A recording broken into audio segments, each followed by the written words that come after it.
Perarakan graduan masuk ke Dewan.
Graduan dipohon duduk.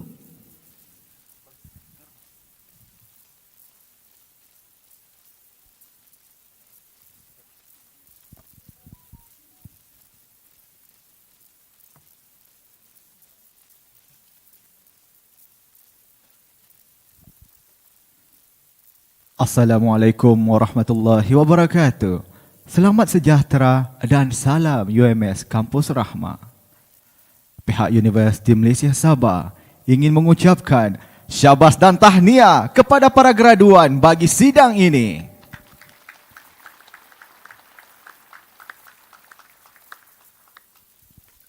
Sebelum sidang ini dimulakan, berikut adalah beberapa disiplin majlis yang perlu dipatuhi.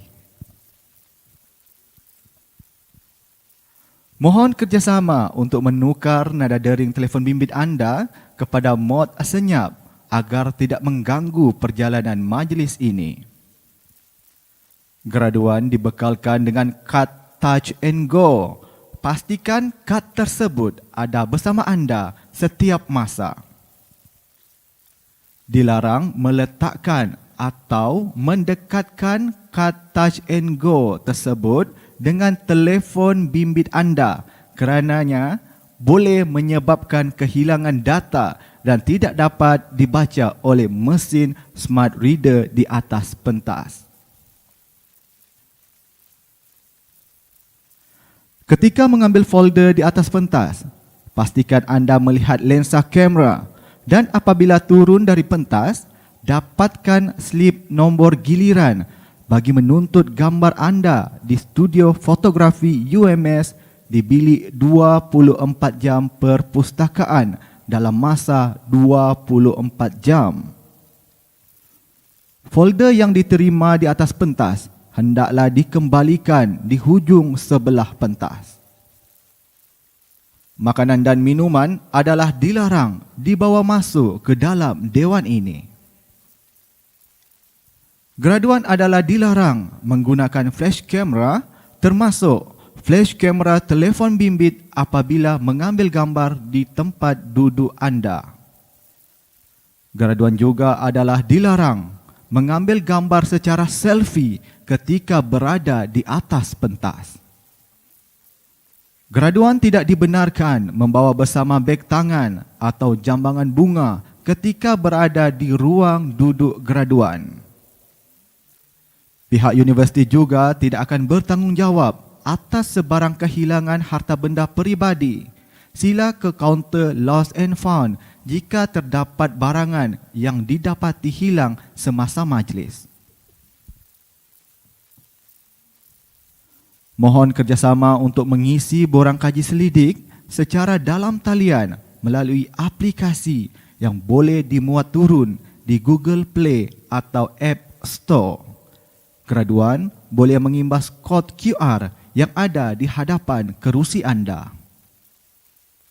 Sila imbas kod QR yang akan dipaparkan di skrin dan disediakan di beberapa lokasi luar dewan untuk daftar keluar.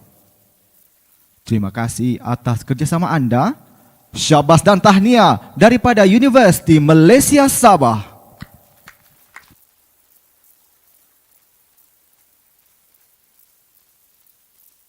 Selamat sejahtera, salam UMS Kampus Rahmah and a very good morning.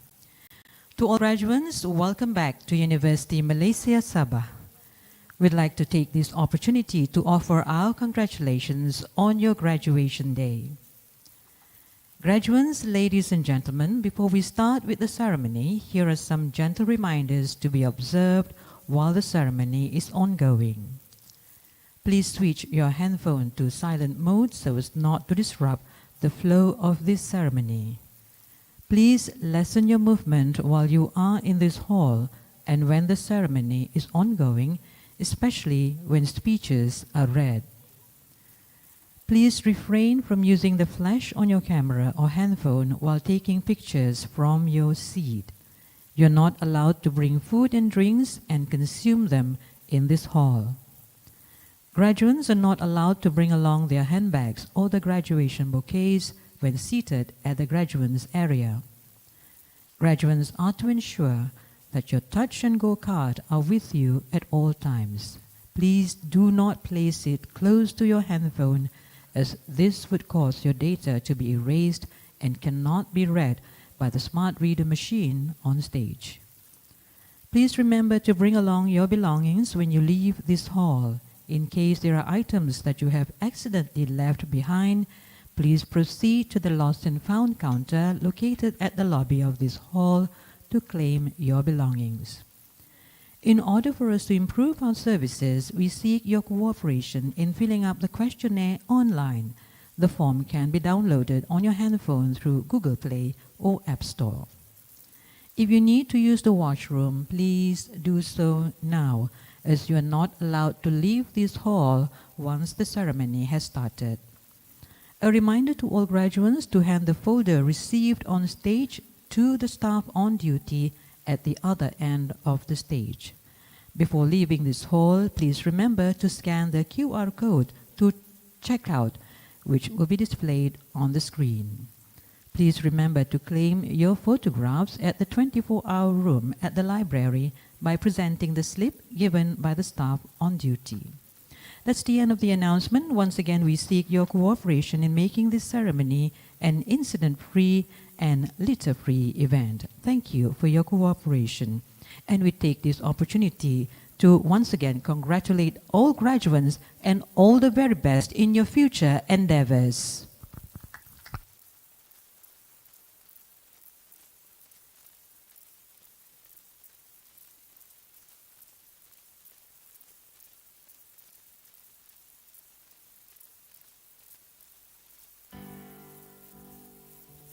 Selamat datang ke Universiti Malaysia Sabah.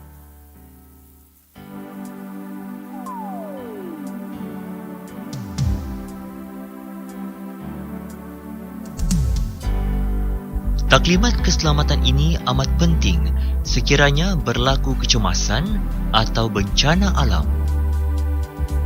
Berikut adalah merupakan tindakan dan langkah keselamatan yang perlu diambil jika berlaku kecemasan. Sekiranya lonceng kecemasan berbunyi, anda dikehendaki bertenang, jangan panik dan cari tanda keluar. Ikuti tanda keluar dan jangan menggunakan lift. Utamakan kanak-kanak, ibu mengandung, warga tua dan OKU.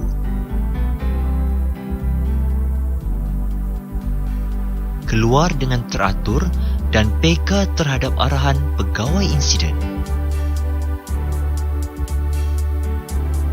Semasa berada di tempat berkumpul, assembly point, pastikan semua rakan atau ahli keluarga anda ada bersama. Laporkan kepada pegawai insiden jika rakan keluarga anda yang tidak ada.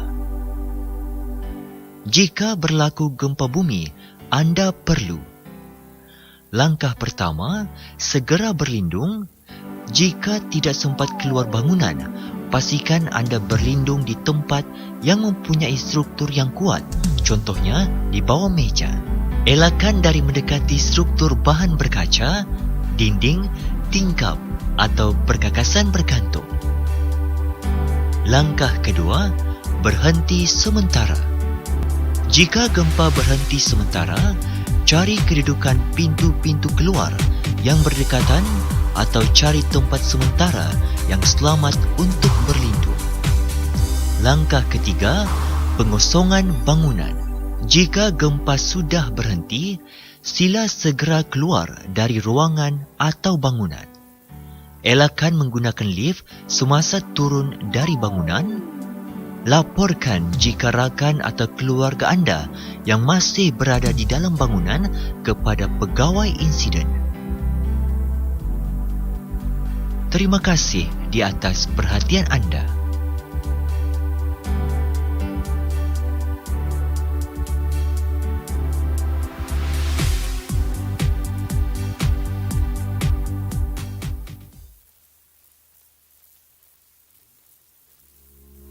Setinggi-tinggi tahniah diucapkan kepada semua graduan Universiti Malaysia Sabah yang akan menerima ijazah pada Majlis Konvokesyen kali ini. Tetamu graduan tidak dibenarkan mengambil gambar menggunakan flash kamera sepanjang majlis berlangsung. Graduan hendaklah memastikan telefon bimbit dalam keadaan mood senyap dan tidak membuat sebarang aktiviti yang boleh mengganggu perjalanan majlis. Sekiranya graduan ingin ke bilik air, perlu berdiri, tunduk hormat, meletakkan notabot di kerusi dan keluar dari tempat duduk. Kekalkan jarak semasa berbaris menaiki pentas dan berdiri di tempat yang telah ditanda. Petugas akan memberikan isyarat kepada graduan untuk mengimbas kad touch and go. Apabila nama graduan disebut, tunduk hormat terlebih dahulu sebelum bergerak untuk mengambil scroll. Tunduk hormat sekali lagi sebelum mengambil scroll. Ambil scroll menggunakan kedua-dua belah tangan. Pegang scroll dengan tangan kanan dan bergerak untuk menuruni pentas. Graduan diingatkan agar tidak bersalaman, mengambil gambar swafoto dan membuat aksi yang kurang sopan di atas pentas. Sebelum menuruni tangga pentas, sila tunduk hormat dan ucapkan terima kasih kepada dekan yang berdiri di sebelah kiri anda. Sejurus turun dari pentas, graduan hendaklah mengikut arahan petugas untuk mengambil tempat duduk asal. Selesai sahaja majlis, graduan akan keluar dewan melalui pintu di kiri dan kanan pentas secara tertib dengan mengekalkan penjarakan fizikal.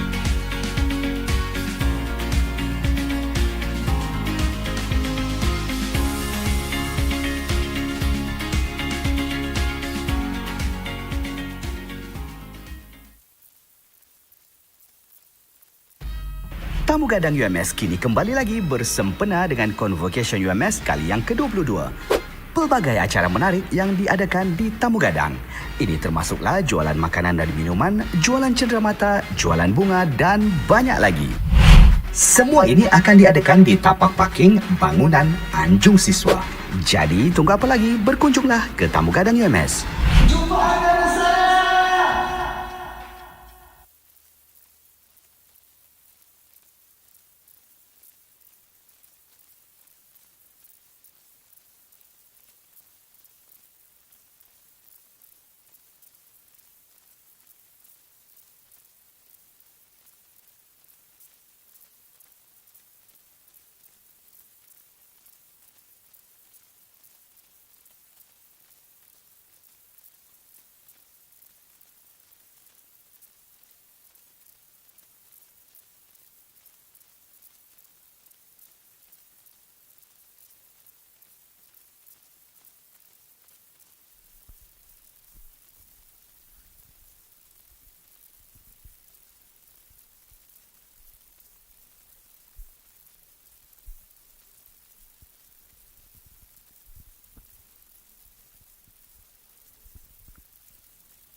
Hadirin sekalian, sebentar lagi perarakan besar akan dimulakan. Perarakan besar ini terdiri daripada ahli-ahli akademik, ahli-ahli senat, pegawai-pegawai utama universiti, ahli-ahli lembaga pengarah universiti, naib chancellor dan pro-chancellor.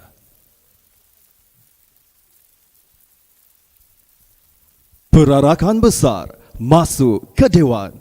Hadirin di pohon berdiri.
Hadirin dipohon duduk.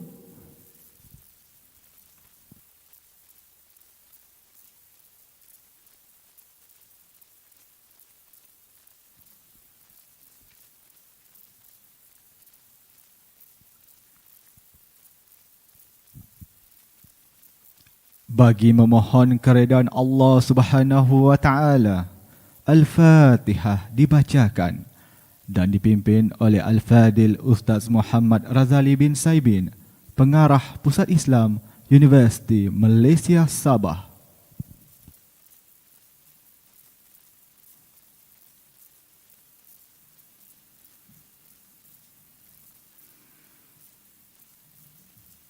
Bismillahirrahmanirrahim. Alhamdulillahi Rabbil Alamin. Ar-Rahmanir Rahim. Maliki Yawmiddin. Iyyaka na'budu wa iyyaka nasta'in. اهدنا الصراط المستقيم صراط الذين أنعمت عليهم غير المغضوب عليهم ولا الضالين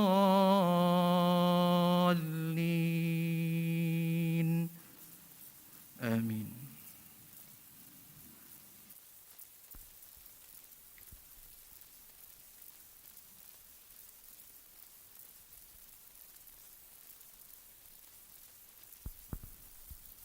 Ucapan dan pengisytiharan pembukaan Majlis Convocation oleh Yang Berbahagia Tan Sri Azman Hashim, Pro Chancellor.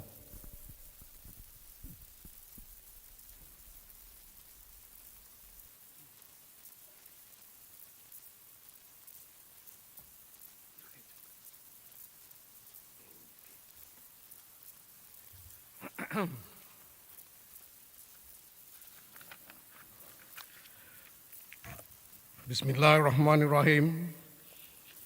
Yang berbahagia Profesor Datuk Khamis Technologies Dr. Taufik Yak Yun Hin, Vice Chancellor Universiti Malaysia Sabah, members of the UMS University Board, Senate members and academic staff, parents and family members of the graduates, iaitu ahli-ahli keluarga para graduan, and our focus for today, the graduates, media counterparts, ladies and gentlemen. Assalamualaikum warahmatullahi wabarakatuh dan selamat pagi. Terlebih dahulu, marilah kita melafazkan kesyukuran kepada Allah yang Maha Esa kerana dengan limpah karunia-Nya kita dapat meraihkan pencapaian para graduan di Majlis Konvokesyен Universiti Malaysia Sabah ke-22. Tahniah atas kejayaan para graduan dalam menamatkan pengajian. Majlis Konvokesyен adalah saat yang ditunggu-tunggu kerana ia merupakan kemuncak kepada usaha gigih bertahun-tahun saudara-saudari sekalian. Syabas. I was informed that the total number of students graduating this year is 4,728. For this morning's session, there are a total of 325 graduates from the Faculty of Business, Economics and Accountancy. I welcome back all our graduates and congratulate you on this memorable day. You have waited for quite some time for this day, and some of you have traveled great distances to be here this morning. This ceremony should have been held earlier, but it was postponed for the sake of everyone's health and safety. I'm grateful to see all of you here today in celebration of your achievements at Universiti Malaysia Sabah. Congratulations also to all UMS staff for making this event a reality. The COVID-19 pandemic has transformed all aspects of our lives in many ways. Teaching and learning has shifted almost entirely to online mode. Students and educators have been forced to cope with unprecedented changes, yet it is great to witness how far we have come. What used to be a predominantly face-to-face method is now replaced with lectures delivered using Google Meet, assessments conducted in the form of online quizzes, and assignments submitted electronically via the learning management system. The world of education has become almost entirely digital, and this has made both students and educators become even more resilient, flexible, and adaptable. Kudos to everyone.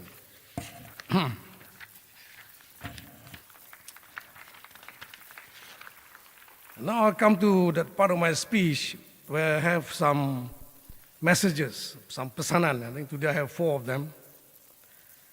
You may be familiar with them, so I might be preaching to the converted, but it's good if you're already practicing what I'm trying to preach. In any case, it's good to pass it on to the young people especially, who might pretty well benefit from it. My first message, pesanan, is about lifelong learning. Graduating today does not mark the end of your learning. It is the end of the first phase of your learning and the beginning of the next phase. I think the next phase might last your whole lifetime because learning is a lifelong thing. Henry Ford of Ford Motors once said, "You are old if you stop learning, whether you are 20 or 80.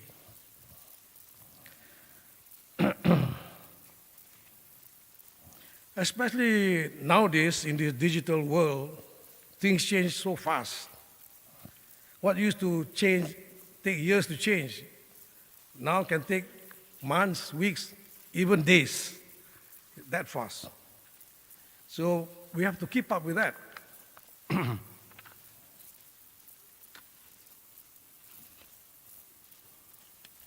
I hope not to miss a page. Yeah. Many of the things I learned in my days, younger days, are now no longer relevant. So if I'm still around in the financial world, to be relevant, I have to learn lots of new things, completely new. For example, in the digital space, in the business, economic world, I have to learn about the cyber world, cyberspace, cybersecurity, artificial intelligence, cryptocurrency, bitcoins, cloud computing, drones, all sorts of things. And this is just starting. There are new things coming out of all this and more. So you cannot help but continue learning, acquiring all this knowledge. Otherwise you get lost, you're left behind. You can't be in this current environment. So to do that, you have to keep on acquiring knowledge. Acquiring knowledge and skills is not a waste of time. It is adding value to yourself. Whatever you learn extra knowledge, value to yourself. Value to yourself means value to your family, value to your organization, and of course, eventually value to the country. The country with a lot of knowledgeable people, that's how we become a knowledge-based economy. We talk about it, leaders talk about it. We want to be a knowledge-based economy, a matured economy, developed economy. All that is only possible if we are all knowledgeable people up there, together with the times. And the world today is very competitive, not just within ourselves here, within our own territory, Sabah and then Malaysia, but it's a borderless world. You have to compete eventually with the world, and they will come here to compete with us. So we have to prepare for this, equip ourselves to be competitive. It's not enough to be just a jago kampung, you're in the village, you're the champ there. But you need to be more than that. If you're jago kampung, you have to be jago of the town. From the village, you want to be Kota Kinabalu, then from that you want to be champion of the state, and then to Malaysia, and it's ASEAN, all this sort of thing. So you should be that way of thinking, because this is the world, this is the competition. And we can do it, Malaysians have done that. I can think of one example is Nicole David. She's our squash player. She created a record. Of course, she started with Jago Kampung, I'm sure, in Penang, and then Malaysia, and then the world. She's world champion for 8 years. It's that long. Nobody has done it for that long. She has created a historical record, and she's a Malaysian. She can do it. So that's the idea. To be a champion, to be competitive, to be able to compete, you have to acquire knowledge. Otherwise, you cannot compete. You'll be left behind.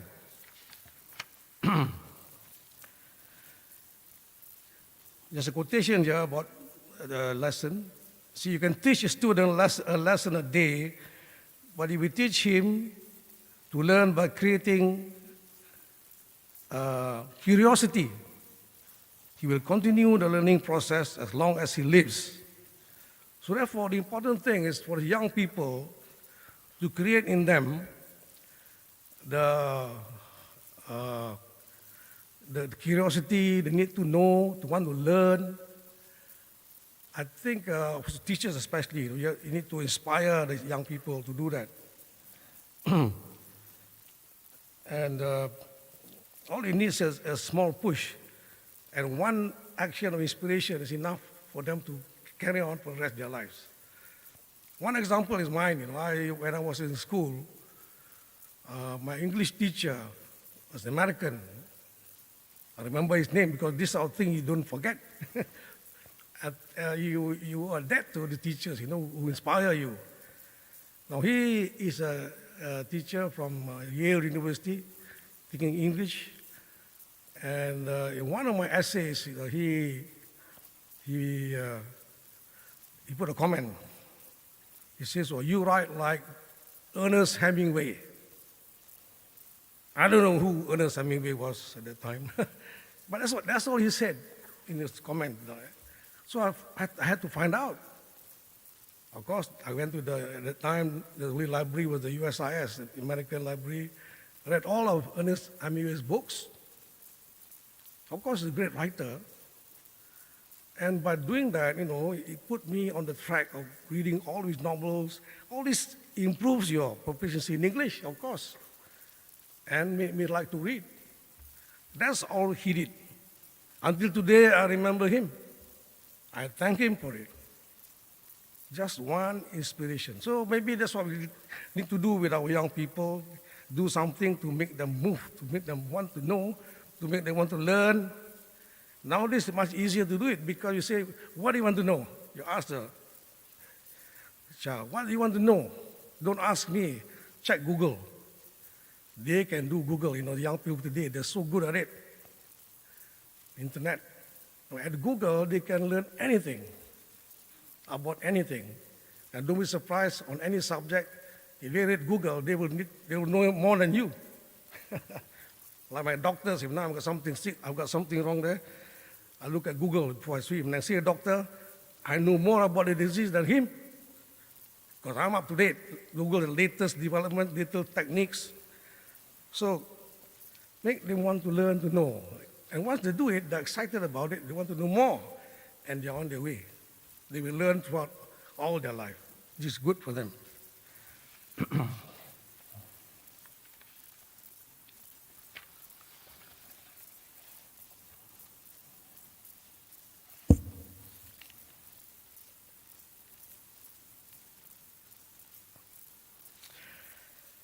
But, well, let me see what I've got there. Okay, that's the end of that part about lifelong learning. But, go back to my next message.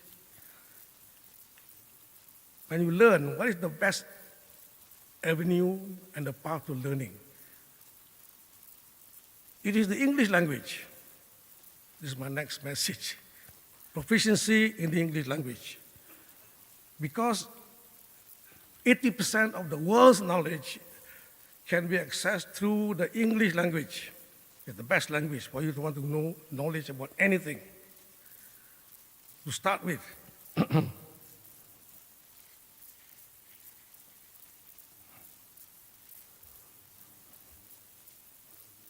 But we can see in Malaysia, unfortunately, the level of proficiency has gone down. Definitely from my days to now, it's gone down a lot. And of course, it has to do with our system. And it shows up in our graduates as well. I'm from the private sector, and the private sector, when we recruit, we have a choice. The graduates come from Malaysian universities, private universities in Malaysia, overseas universities. In the private sector, our priority is proficiency in English language. So among this crowd, of course, the graduates who are proficient, most proficient, will win. They will get recruited. That's why I think we see in the statistics, a number of graduate looking unemployed is more in the local universities. My own experience in our bank, is that proficiency. And maybe it's not the written knowledge, but it's the expression. During the interviews, they cannot express themselves, explain themselves, things like that, which takes them down the scale. And sometimes you cannot blame them as well, but the system is such. And of course, we depend on teachers, English teachers. But even there, I think there is a weakness in the sense that we need better and better teachers in English. If they are not as good, how do you expect them the students to be as good? And for this purpose, English is a language that you will improve and you practice it on conversation, discussion, so that you can listen to what's being said.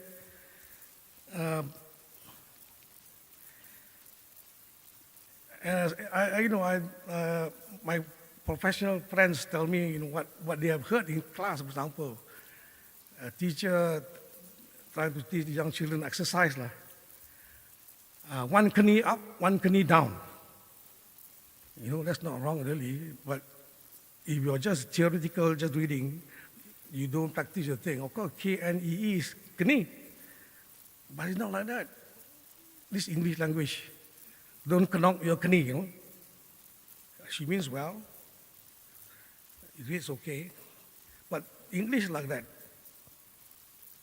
Our famous football team, I think Tony Fernandez only, they spell Leicester, Leicester Club, football club. Actually, it's Leicester. Things like that. And this only you know if you practice the thing, talking, and so on.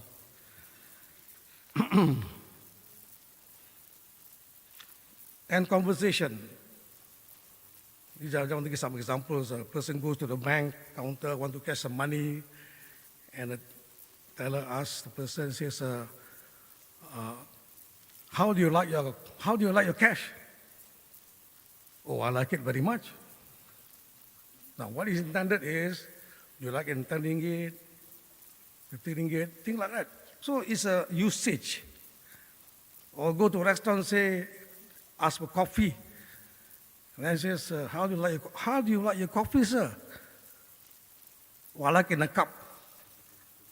Now, what this man is, you like it white, black, sugar, no milk, whatever. So this is part of the proficiency in the language, you have to practice it, use it, to be really proficient.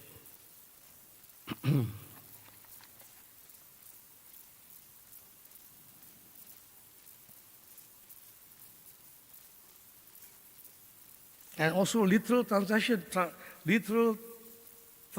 because not much usage here. Example,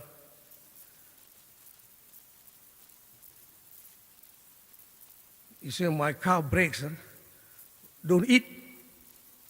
Literal translation, because it says my car breaks, tak makan, you see, which is correct in Malay. But you cannot translate it, my brain cannot eat. But that happens. Because literal translation, not much usage, not much conversation going on, listening to what's going on. Another one is, my car tires got no flower. Tak ada bunga, you know. Things like that. So, how do you improve these things? Unless you practice it, you exercise conversations. Just an example. All right.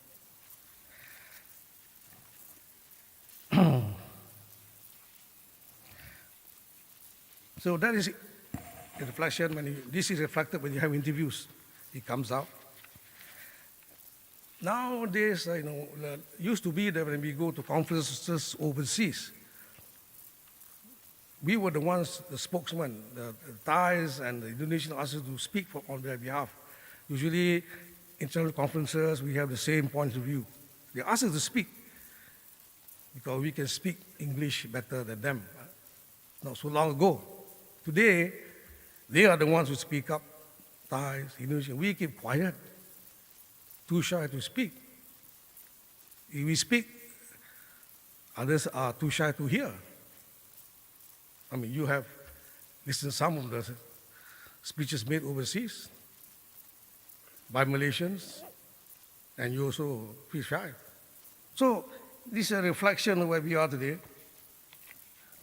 How do we improve this? And you need this improvement to get knowledge, to acquire knowledge.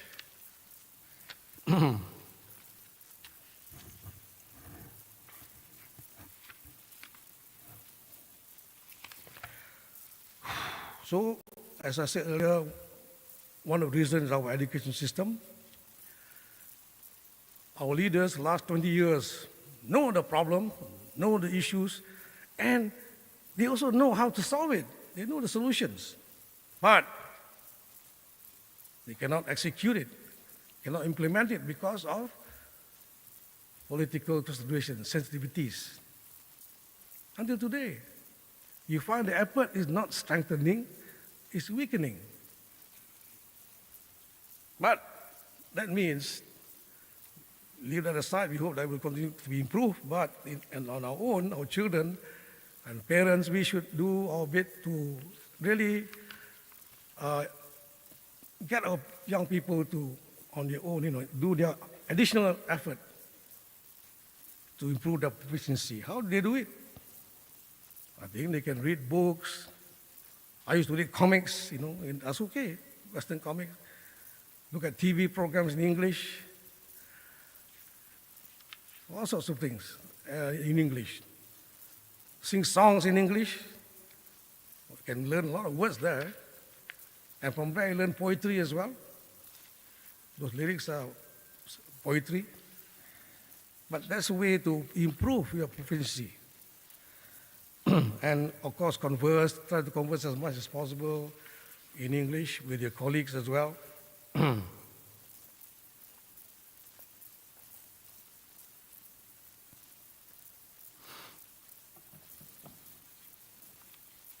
And then, as I mentioned earlier, private sector, it is really necessary to be proficient. But of course, internationally, now the world is a globalized world, borderless world. You want to be competitive in the international sphere as well. That is why Malaysians are very proficient. Many of them, thousands of them, have been enticed to work overseas, Singapore, Hong Kong, We are talented people when we are proficient. The demand from other countries to take us away. Many thousands have left. So that proficiency enables you to be really desirable to many employers, not just here, but even overseas.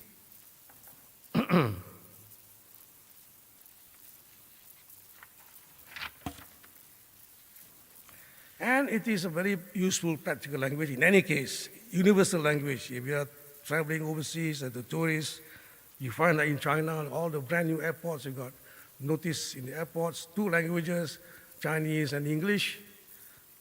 You go to Masjid al-Haram in Mecca, inside the mosque, instruction, Arabic and English.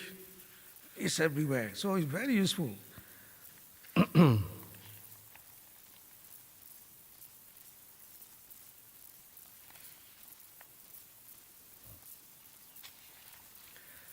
Also, it's a beautiful language by itself. To have quality in our life, you can learn about classic novels, classic books, beautiful poetry, read Shakespeare.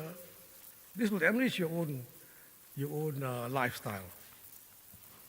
Okay, that's the end of my second message, and come to the third one, which is about having good values. Now, today you are a graduate, you get your certificate, but that does not make you a complete person.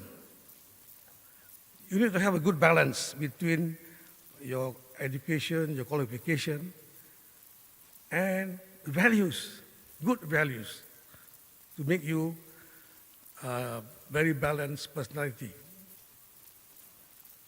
You know, good value like honesty. These are all fundamental things. Honesty, integrity, accountability, humility, responsibility. Very basic. Unfortunately, not taught, focused so much in our schools or universities. So this is something that's so necessary.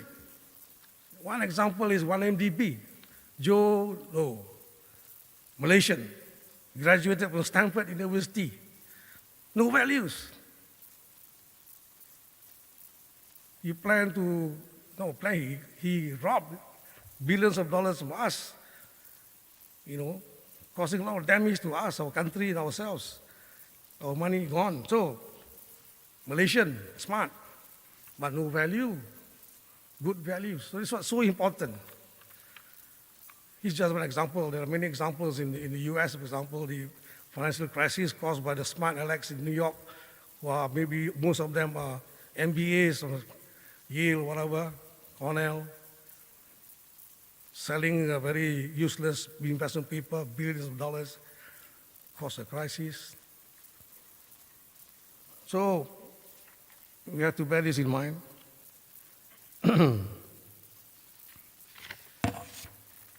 Few years ago, there was a survey done, 2 Malaysian universities.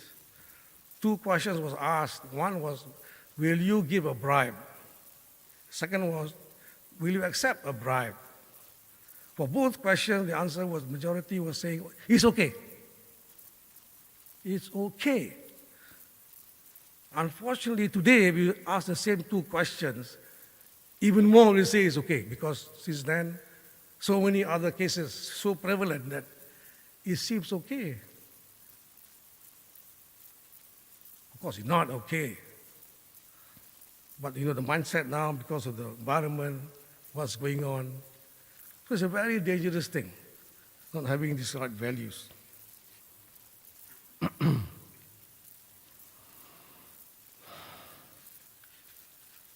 Simple ones, students taking the study loans, $6, $7 billion worth outstanding, I think. And many have got jobs, but don't pay a cent back to the government. Until today, so many of them, $6-7 billion outstanding, depriving other deserving students from getting the loans. I remember some even took a rally to the streets without willing to pay.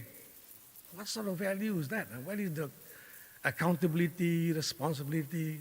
Where is it? So much so the government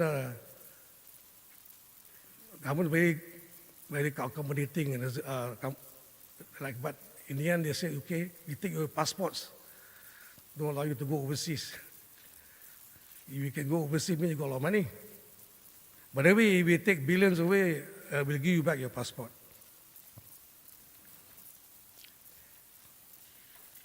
So when we talk about values, you cannot avoid talking about corruption. I think the core of the thing under values is corruption in our country. And you cannot deny it. So many ongoing cases going on in the newspaper, you can see every day. That's what's going on, but there are a lot of cases waiting to be tried, involving ex-ministers, senior government officials, and so on. Here, that's why the environment is such that many people, young people, think it's okay. And affecting institutions like Tabung Haji, come on. Tabung Haji, where people say money to go to Hajj, still can be robbed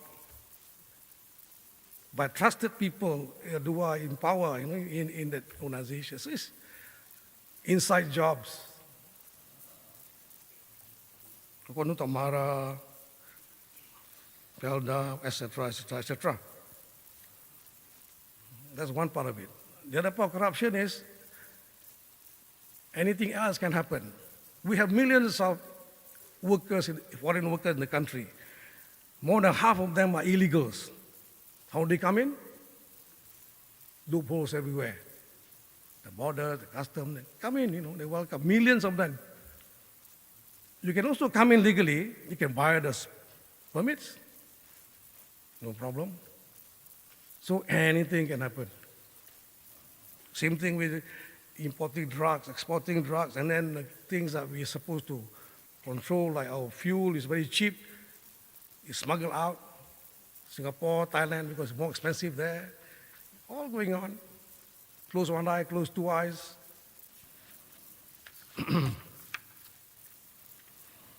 So with corruption, anything and everything is possible. We are very proud of our slogan, Malaysia boleh. Actually, di Malaysia semua pun boleh. In Malaysia anything can. Semua pun boleh. And now we have a new slogan. Malu apa? Malu apa? The corrupt people don't seem to have any shame. We have since appear to have lost the sense of shame. We should be ashamed. Now we are one of the most corrupt countries in the world. We used to point at Indonesia. No more. We are one of the worst in the world. And the 1MDB scandal is the biggest ever amount stolen from a country. Biggest ever in the world's history. So every day in the world's newspapers headline. And today the case in New York is on. Every day is on the headline of everywhere in the world. Here the cases are a bit slower. But New York is coming out. I'm happy to see so many new names come out. I hope more names come out. The culprits who all gain from this scam.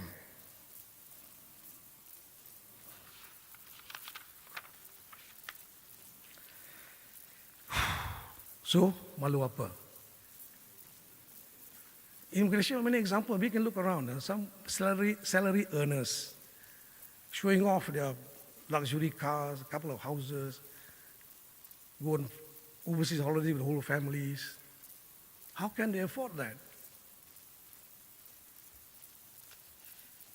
And most of them probably pray 5 times a day, never miss a day of fasting, go to Umrah and Hajj.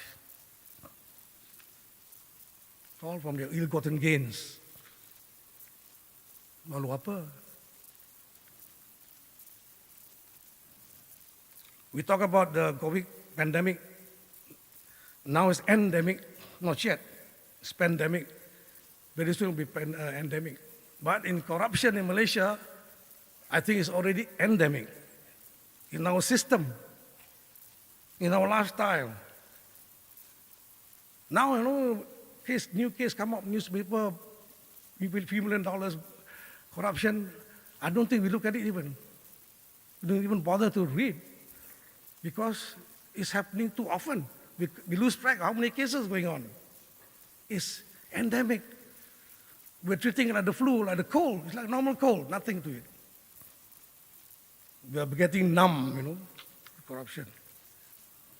So this must end. How do you do it? Because corruption can bring a country, even a strong one like ours, so much sources, bring us down the drain. A lot of debts, recession, so on, become a banana republic. So how do we stop this? One good example for me is the Singapore.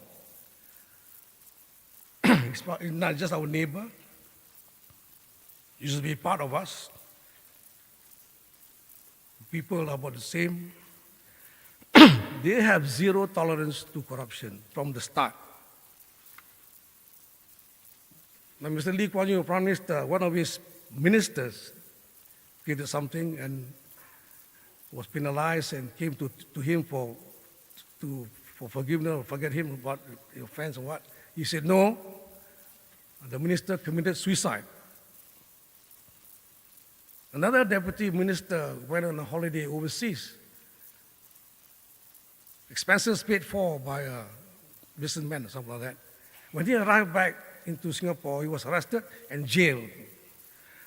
That's the type of thing they do. Until today, Singapore is very clean. Very, very clean.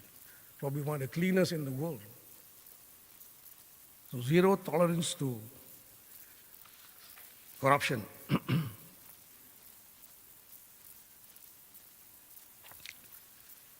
The sad thing is, to me, we can do better than Singapore. Singapore's got nothing. Nothing. No natural resources at all. Okay, you say they got a lot of talent. Many of the talent are Malaysians, When they were first ministers in cabinet, they were formed independent, many were Malaysians. Even today, many of the top people there in the business and so on are talented Malaysians. And they actually entice our bright people there. We look at the top performers in Malaysia, at school, universities, attracted. Top performers in industry, attracted. Of course, they can pay a lot more. So the talent also from here. We have the talent. So we can do better than Singapore. More of everything from that. More of everything is compared to Singapore. We have natural resources, land, people, 31 people. We have a lot of talent within us. Then we have all the other things, palm oil and gas, natural resources, agriculture, fisheries, beautiful forests and so on. So we have a lot of everything going for us. The only thing is we have too much of is corruption. And that corruption can wipe out all these positives that we have. But think of it, we can be better than Singapore. Wipe out corruption. Anytime wipe out corruption, we'll be better than Singapore. That's something we look forward to in the future. Have to.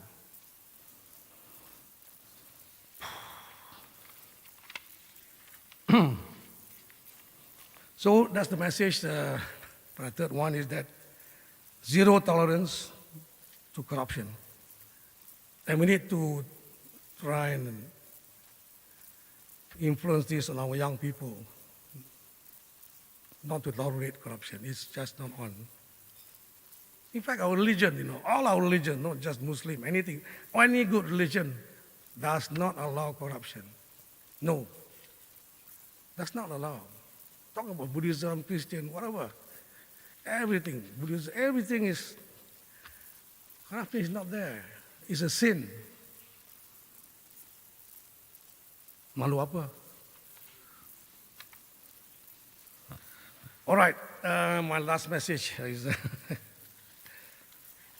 it's about ESG. I'm not sure whether some of you may not be familiar with this, ESG, but you have to be. This is the new thing, this is the future in our lives. Whatever your discipline, you will get tangled up with ESG somehow. Get involved in your decision making and so on.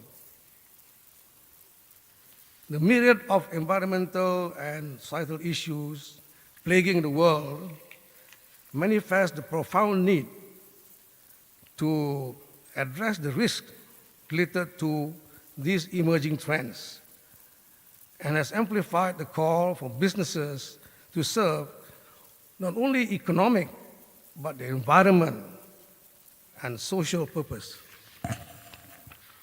So the making money should be tied in with preserving the environment and the communities and so on.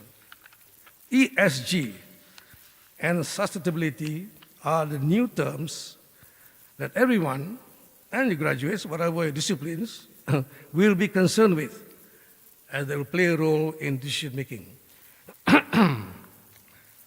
The success and profitability of businesses are intertwined with health, well-being of the planet and communities. So climate change, rising world temperatures, carbon emission, deciphering forests and jungles, etc., are all a concern for us.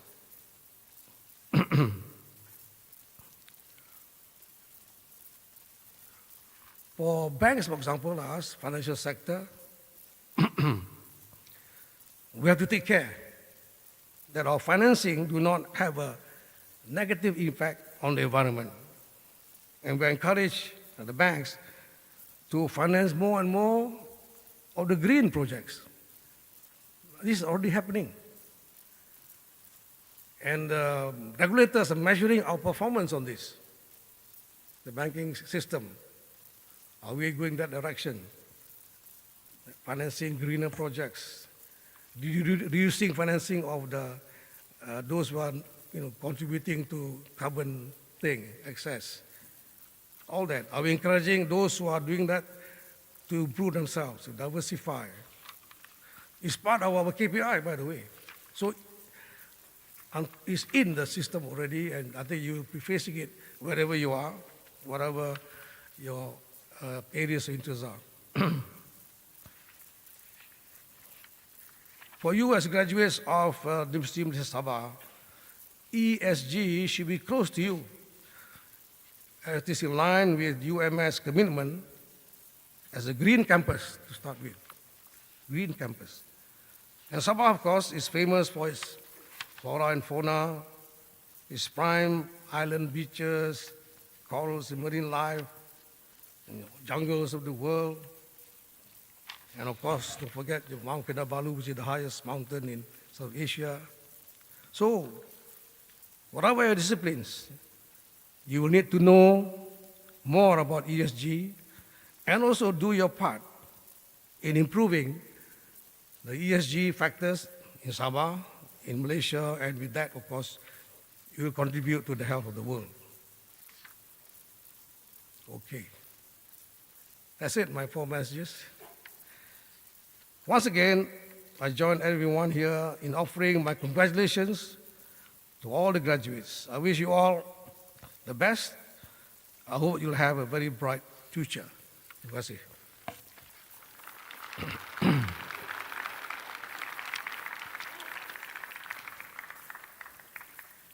Dengan lafaz Bismillahirrahmanirrahim, saya mengisytiharkan Majlis Konvokesyen Universiti Malaysia Sabah ke-22 bagi graduan tahun 2020 ini dibuka dan menganugerahkan ijazah kepada graduan-graduan seperti yang dinyatakan dalam buku cenderamata. Terima kasih.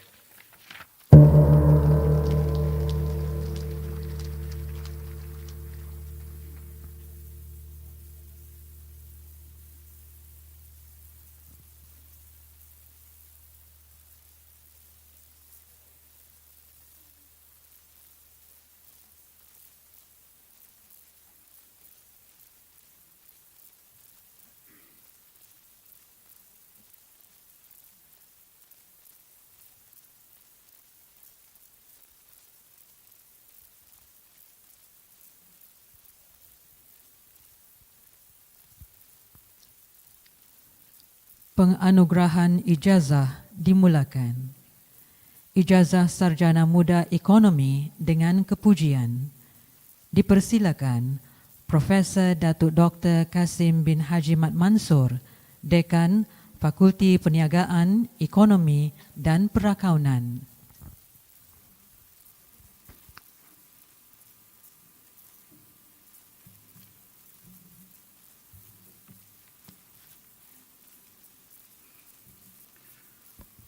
Bismillahirrahmanirrahim. Yang berbahagia Tan Sri Pro Chancellor, saya dengan segala hormatnya mempersilahkan Yang berbahagia Tan Sri untuk menganugerahkan ijazah Sarjana Muda Ekonomi dengan kepujian kepada graduan-graduan sebagaimana yang dinyatakan dalam buku cenderamata.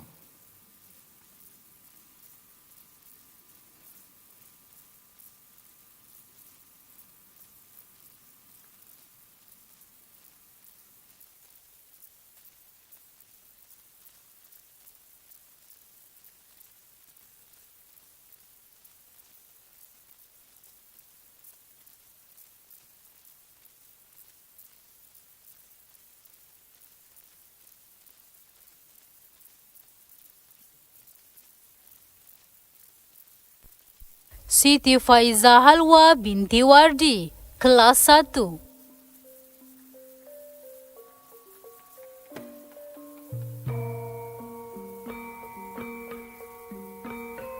Priscilla Dorothy Anak Impin, kelas 1.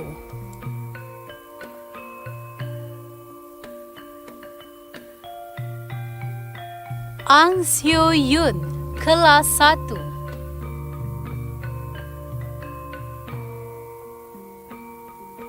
Chong Jiawen, kelas 1.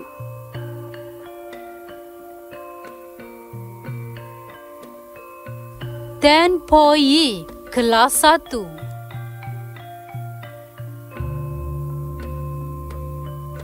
Lim Li Chi, kelas 1.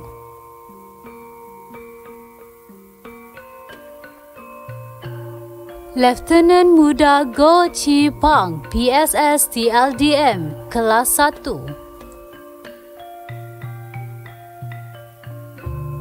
Nur Aziza binti Jumarj.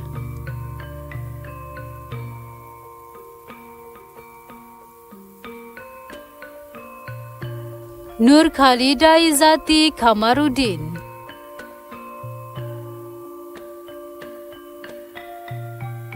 Nurul Adila binti Abdul Aziz.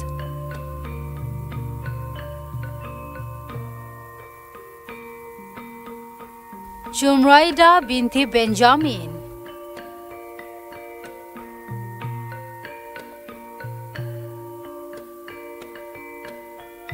Lieutenant Muda Pertahanan Awam Rosdila binti Dahimin. Nur Amira Afika binti Husain.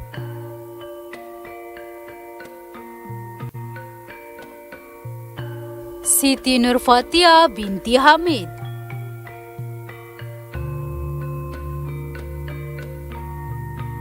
Nur Dahlila binti Dumil. Lieutenant Muda Pertahanan Awam Nur Hazwani binti Yaso.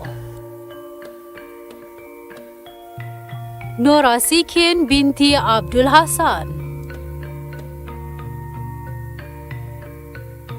Yuliana.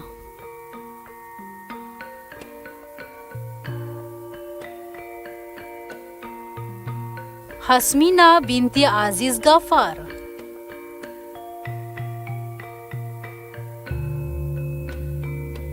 Siti Fatima binti Isa.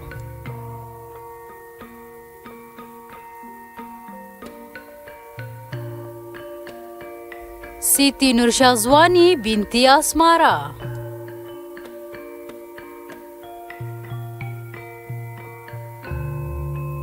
Dayang Nur Syafika binti Muhammad Din.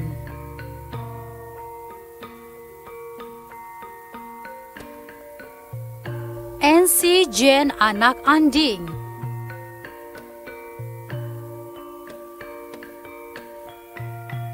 Dayang Noraini binti Awang Sulaiman.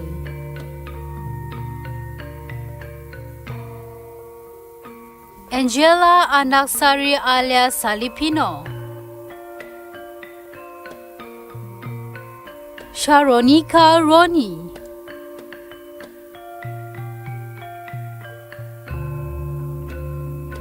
Sharon Singin.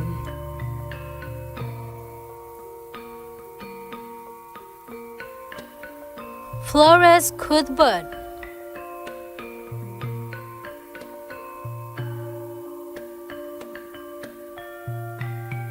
Sheila binti Patrick.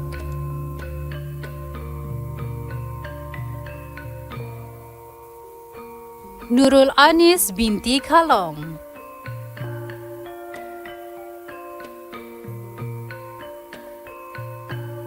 Filiani binti Suliman alias Sulaiman.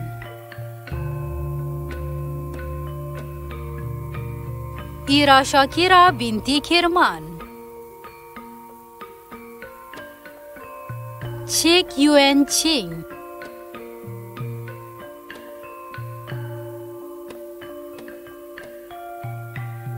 Marcella David.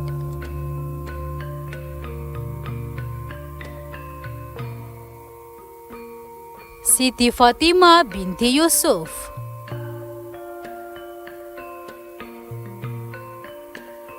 Nuraisha binti Abu Bakar.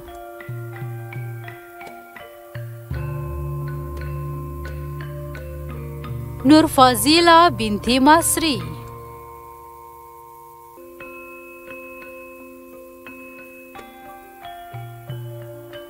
Nurliza binti Maulidin.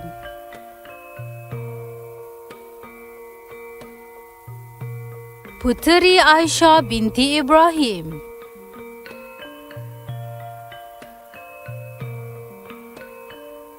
Atiyatul Wadud binti Abdillah.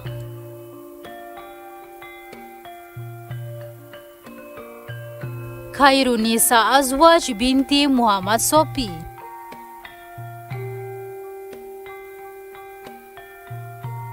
Mazliana binti Sari Hasan.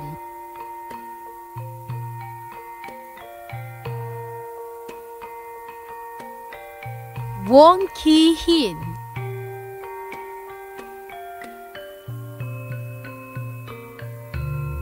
Muhammad Shuzairi bin Parli.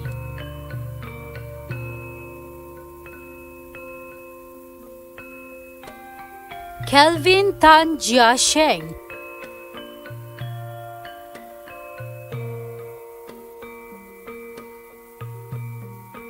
Muhammad Sharul bin Ramli.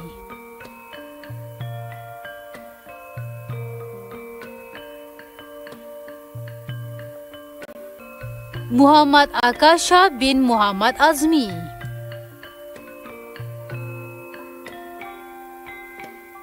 Muhammad Shazri bin Misal.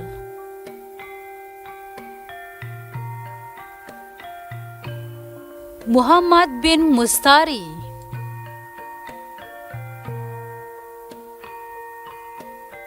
Norsina binti Muhammad.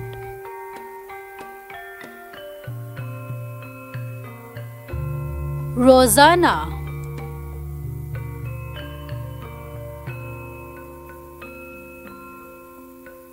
Asia binti Muhammad Ali.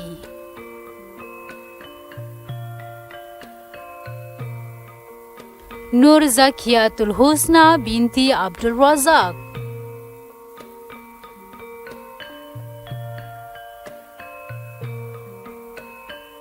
Elvarina Peter.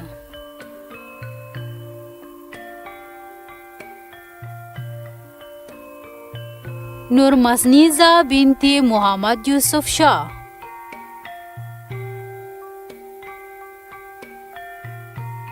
Syed Muhammad Harith bin Syed Ismail.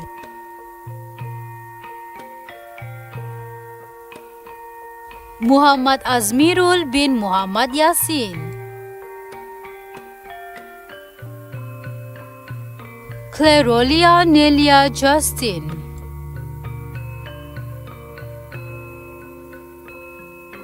Stephanie Muthang,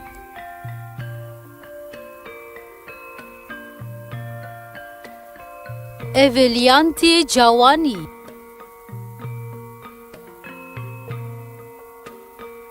Suhaida binti Kauli,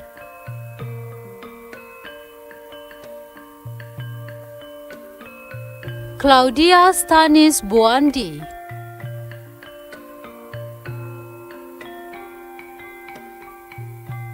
Sharonia Pang Chu Yen,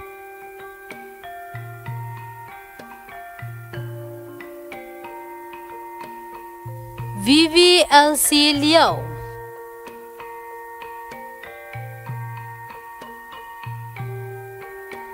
Rosabella Jane Motinsai,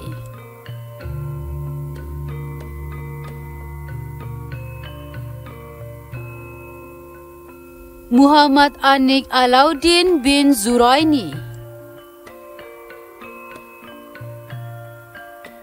Herli Umang Anak Mensan,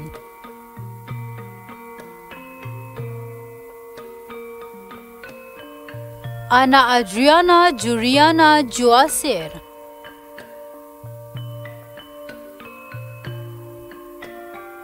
Shahidatul Azira binti Johan,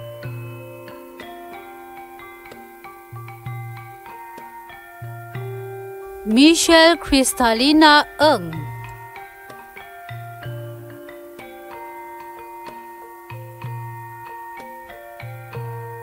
Natalia Nedeline Chi,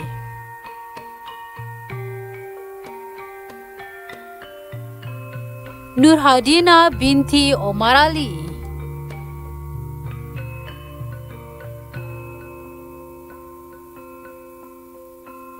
Eric Jumi,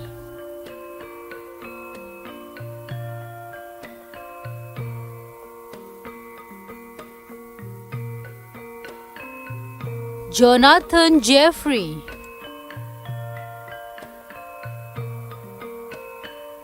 Lieutenant Muda Muhammad Rozi bin Takbirun,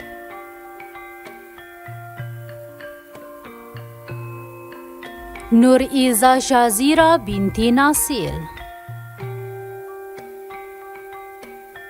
Elizabeth Gustin,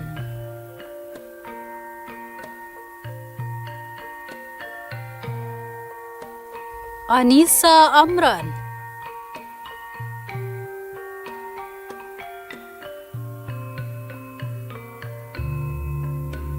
Nur Afida binti Jakaria, Nur Hashira binti Haris,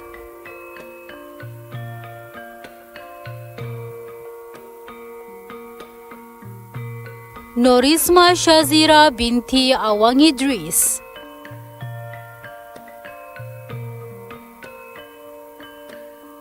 Esther Tommy Gimbar,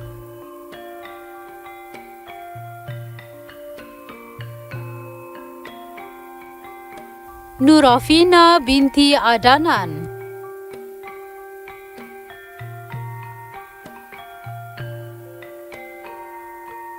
Muhammad Afiq Ashraf bin Mokhtar Zaba, Muhammad Shafi bin Muhammad Tahir,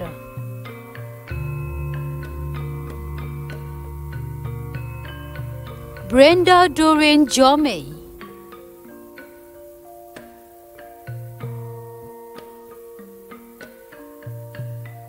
Olivia Jonuis,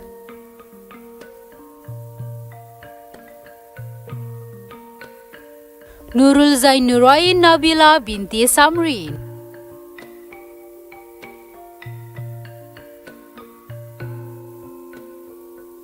Ivaniza Michael,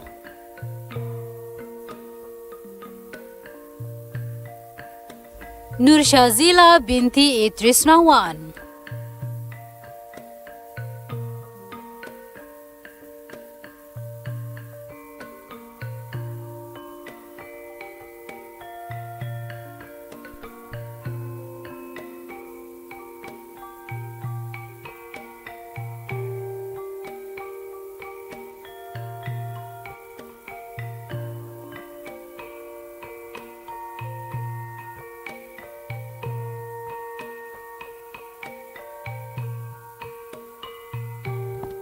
Nur Shazila binti I Tresnawan,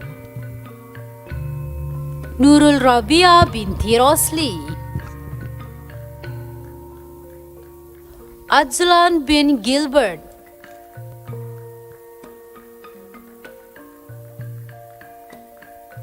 Romaldo Velen Loduin,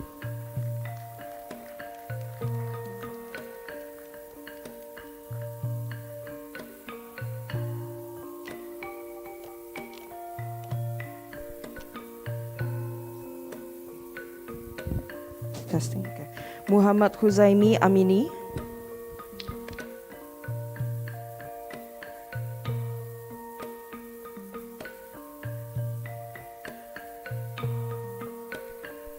Muhammad Kuzaimi Amini bin Arifin, Awang Shazli bin Awang Rosli,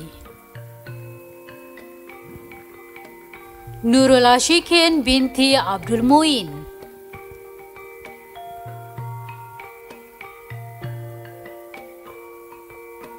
Nurul Shafika binti Syamsul,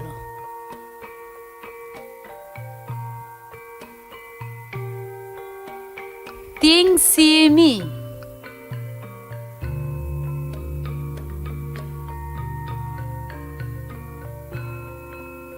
Tun Wai Nam,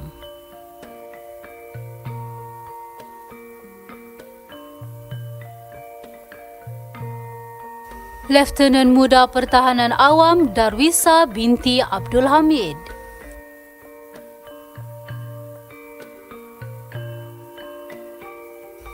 Lieutenant Muda Pertahanan Awam Nurhaina binti Raja, Maikrona Denny,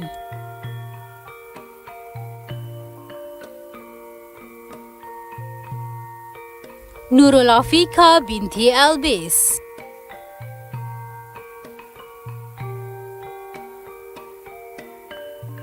Nur Syafika binti Sa'ad,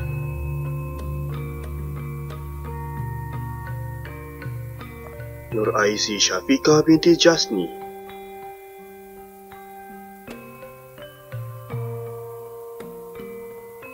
Nur Alia Balkis binti Syarifuddin,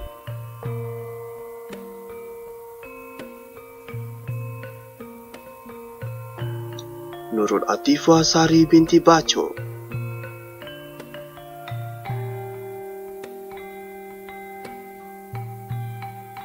Siti Mariam binti Bokri,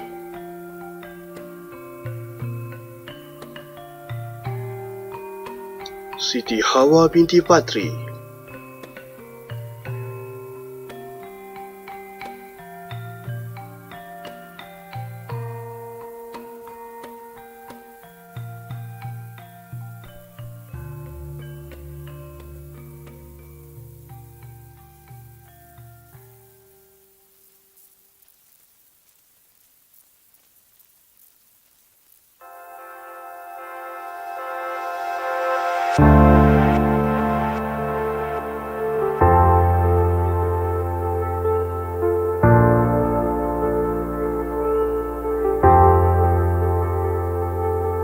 Ini adalah peresmian untuk projek kita panggil sebagai bekalan air bersih. Ini sebenarnya adalah salah satu program di UMS di mana kita pindahkan ilmu dan juga teknologi.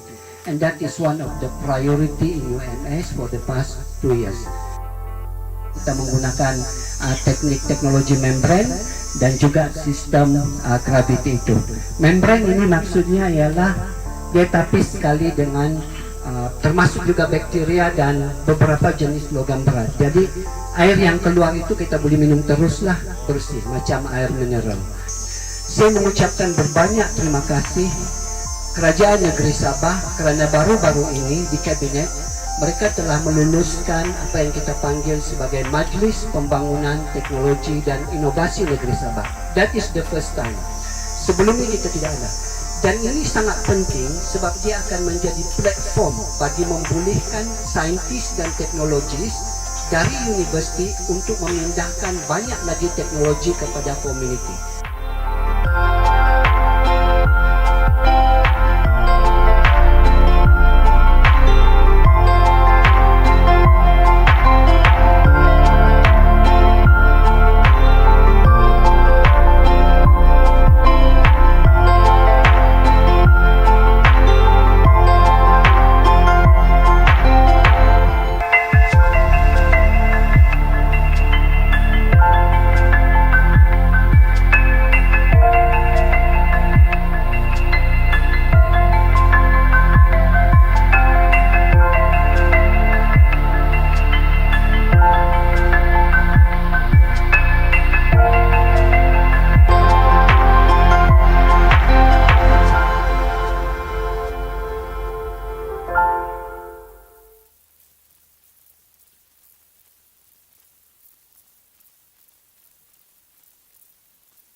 Penganugerahan ijazah diteruskan.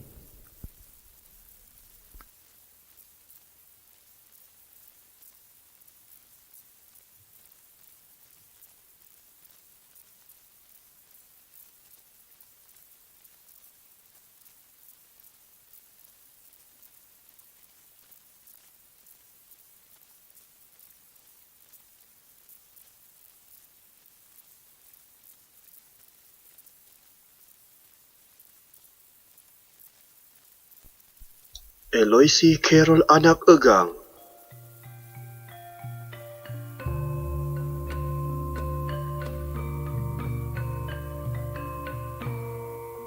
Noresian binti Lamida. Cornelia Madius.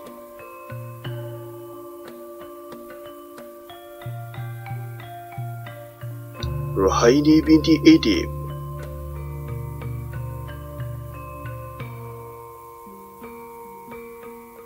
Norfazila binti Jeman.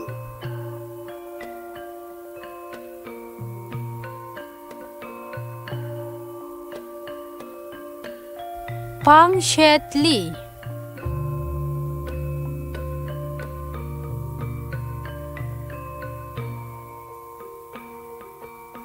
Nur Suhada binti Matajib.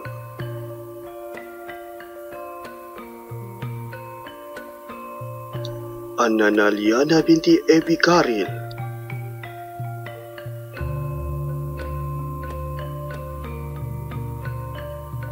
Nur Samida binti Torong.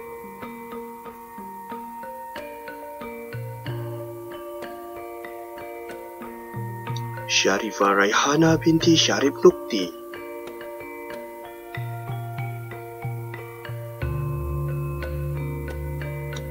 Lee Sim Jia.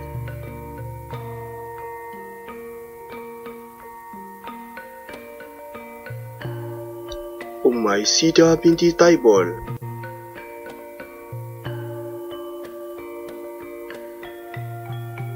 Lieutenant Muda Norashikin binti Muhammad Yusuf.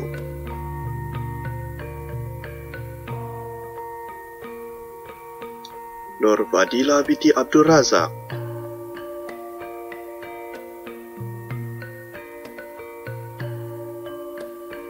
Asdira binti Haris.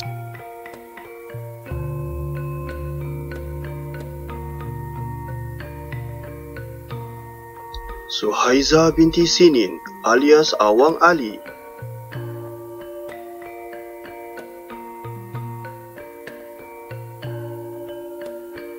Syahira binti Kalung.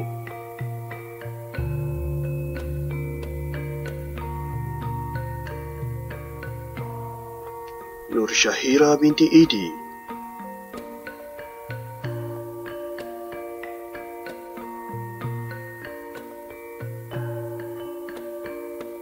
Rasida binti Abdullah.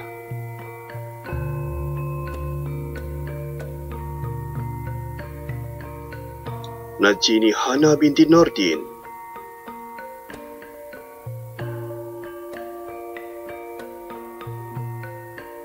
Aini Shifa binti Mujai.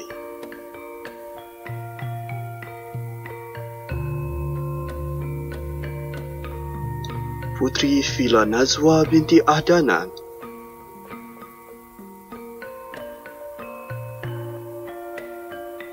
Nur Ain binti Muhammad Nur.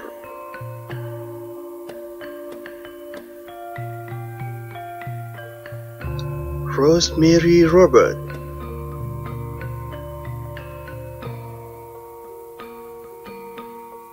Stefa Isla Gauhin.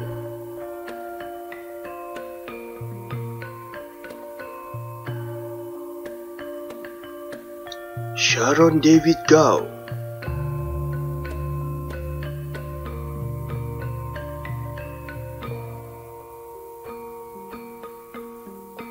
Ros Usun Ajang.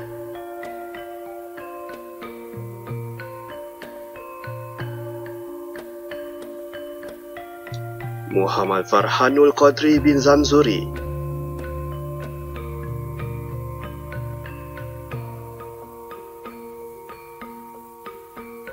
Muhammad Safwan bin Edi Wiono,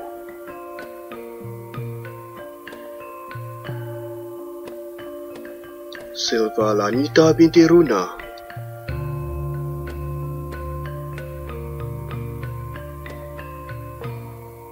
Nur Saida Azwani binti Muhammad Saleh,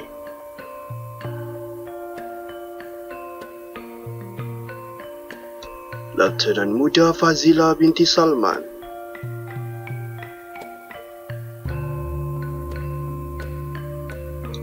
Lieutenant Muda Nur Farah Hanim binti Muhammad Yusof, Johamir bin Johari,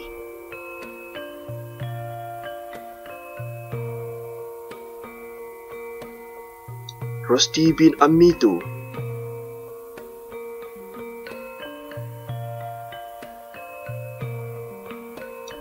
Muhammad Amirul Faizani bin Ramani,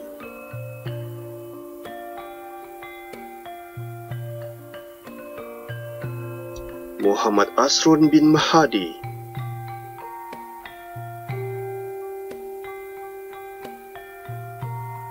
Lieutenant Muda Remisti Michael, PSST UTM,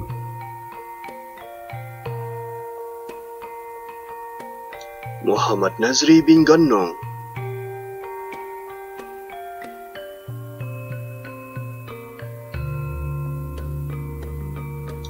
Muhammad Khairul Nizam bin Amrin, Lieutenant Muda Nasrul bin Masahari, PSST LDM, Muhammad Syahrin bin Leson,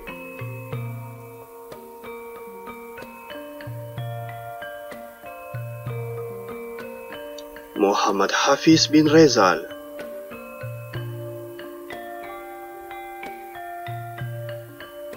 Hausia,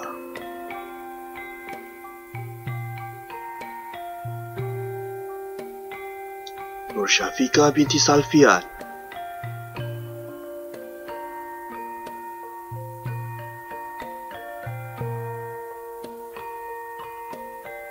Lieutenant Muda Asni Eblia Barnabas, PSST UTM,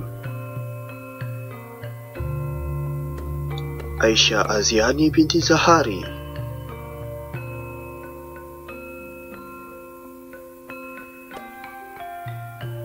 Nur Hashira binti Muhammad,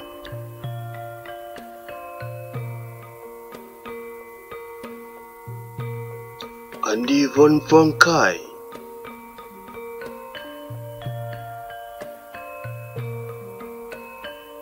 Rahmat bin Suwandi,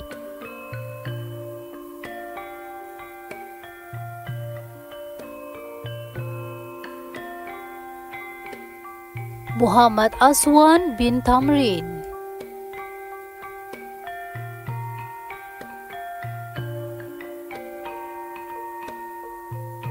Azlan bin Zanil,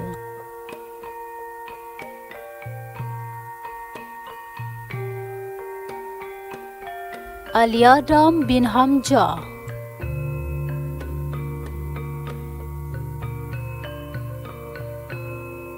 Mazlan bin Muhammad Ayub,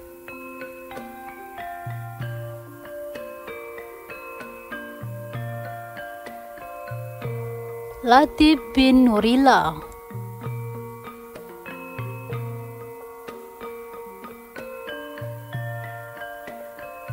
Nurul Akmal bin Muhammad Risalat,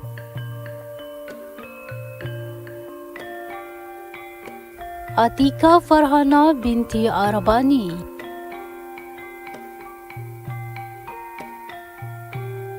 Syajalina binti Abdullah,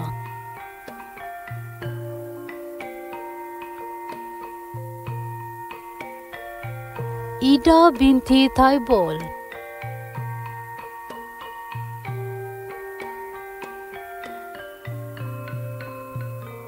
Christine Christopher,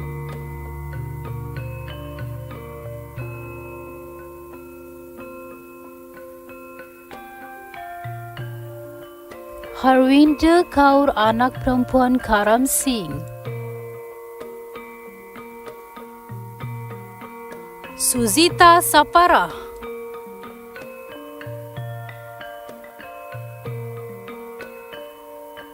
Vanessa Ilya Hilarion,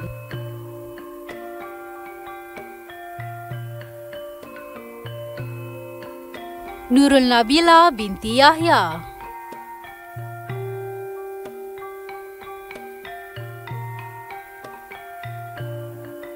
Selizika Richel Amin,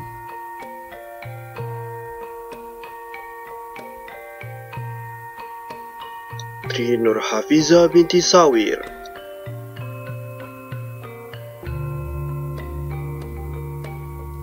Nur Atika binti Ali,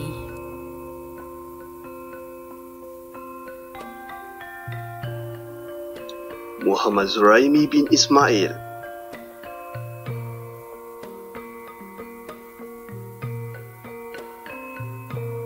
Syarifah Nazura binti Salmon,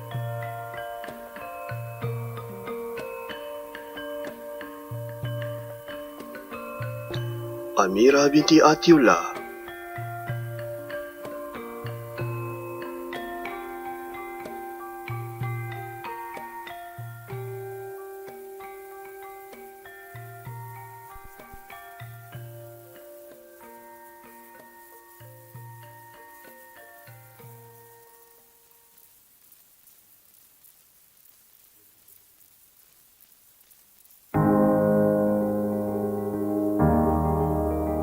What I most like about UMS is the social environment and very success university. It was way beyond what I've expected. Stay connected kepada UMS. Everyone from the whole Malaysia gather in one university. Best weather, best geographical locations. UMS memberikan saya ruang dan peluang. UMS has all the facilities.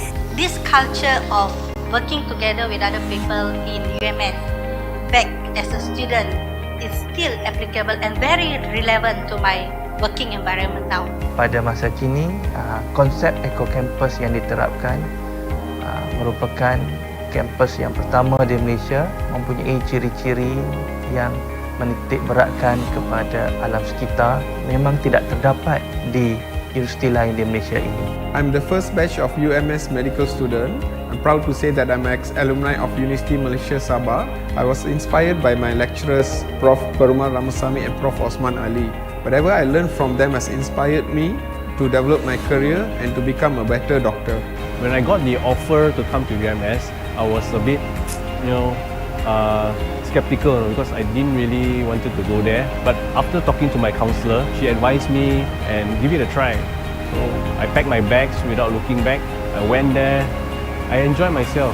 I love the place and it was way beyond what I've expected. It teach me a lot of things in the international business, probably from the side of management and how do you deal with something that is far greater than yourself. I mean like from a small organizations until like a corporate world. Satu perkara yang saya rasa sangat kagum dengan UMS untuk berinteraksi dengan ramai orang, tidak kira daripada top level of management sehingga kepada student.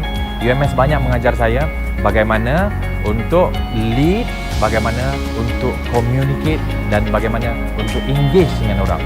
My mentor is Profesor Datuk Dr. Haji Muhammad Kasim.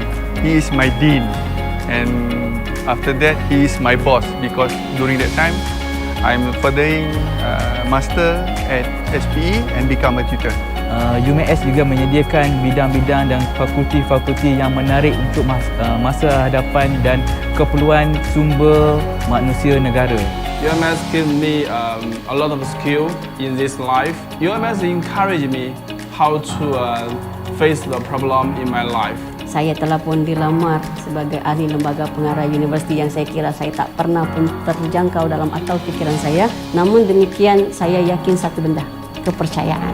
Sebab saya fikir juga satu benda, UMS perlukan saya dan saya perlukan UMS. Sebagaimana mereka telah mencipta saya merupakan salah satu produk UMS, mencipta saya untuk jadi sebegini. If you want more, you can come to UMS and experience it yourself. I'm proud of Universiti Malaysia Sabah. Kalau saya diberi peluang sekali lagi, UMS is the first choice. My dream is always to become a doctor to save life and UMS has given me a chance to excel. Saya bangga menjadi warga UMS Terima kasih UMS. Pada semua siswaza ataupun sahabat-sahabat alumni, saya bersiap sedia sebenarnya untuk bersama-sama dengan Universiti Malaysia Sabah stay connected kepada UMS.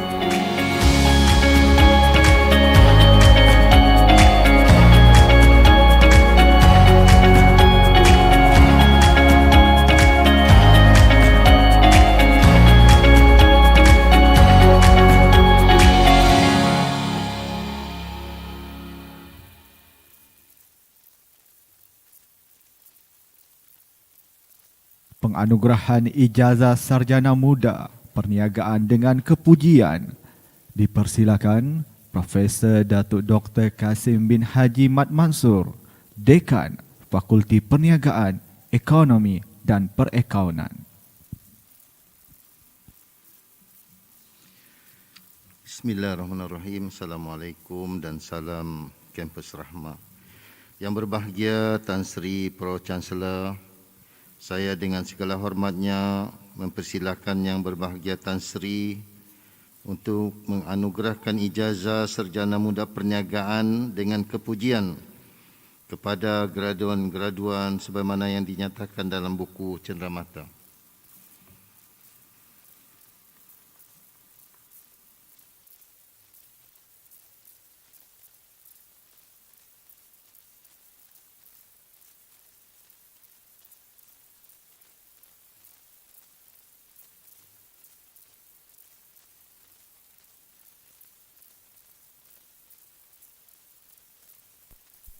Evna Childless Welfare, kelas 1.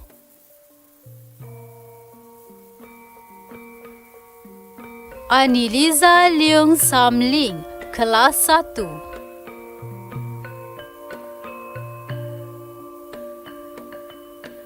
Chun Ho Yin, kelas 1. Wong Fu Rig, kelas 1.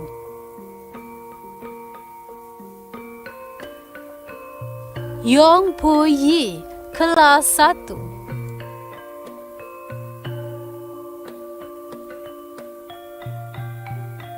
Lim Shin Fui, kelas 1.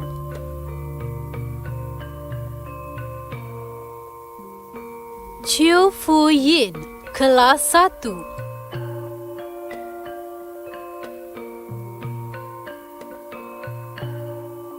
Dayang Nurul Fatimah binti Iskandar, kelas 1.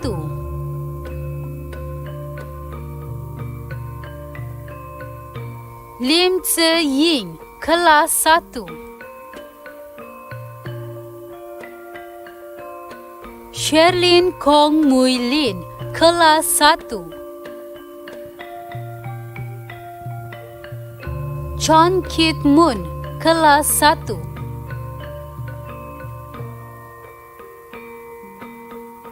Shelin Wong Yuki.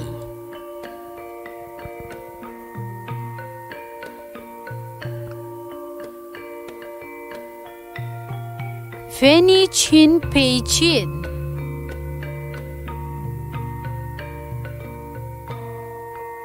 Nur Shafika binti Nasib.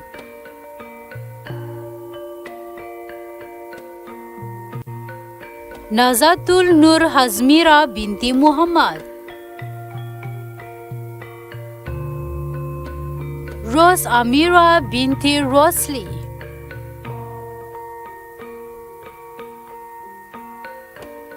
Asdina Velen Johudi. A.D. Veronica Dingan. Lieutenant Muda Pertahanan Awam Rosdawati binti Roslan. Audrey Ting Ding.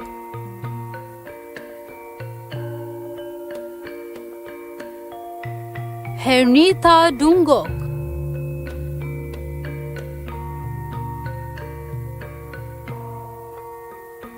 Azmira binti Wainsing.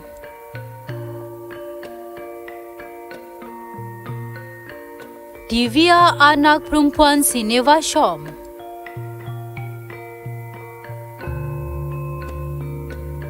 Emily anak layang.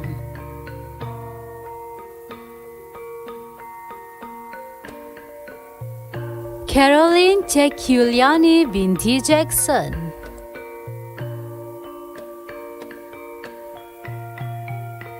Alvina Tabuk anak David.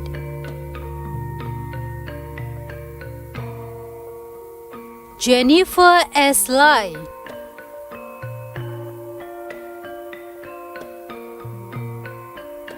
Aisyah Farah binti Jide.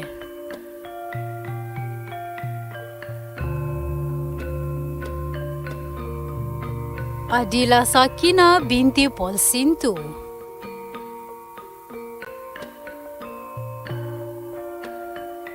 Nurul Atika binti Jaimin.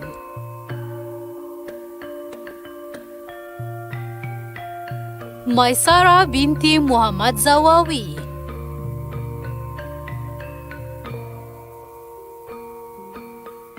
Nurbila Iza binti Bali. Eltesi Sam Yen Poi.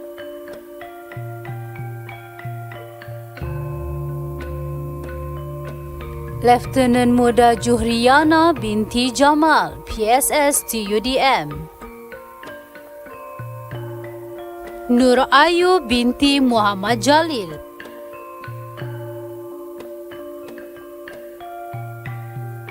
Nasri bin Badarun.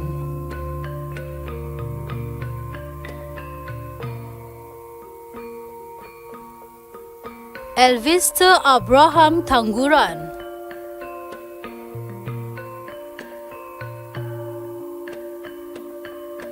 Azimatun Naziha binti Ismail.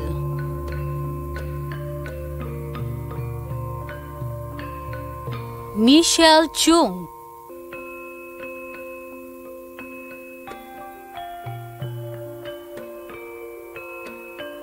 Clary Mastin.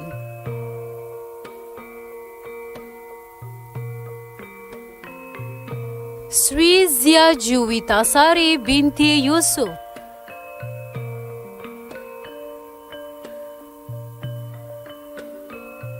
Dayang Nur Shadrina binti Muhammad Sidek. Feniliana Justinus.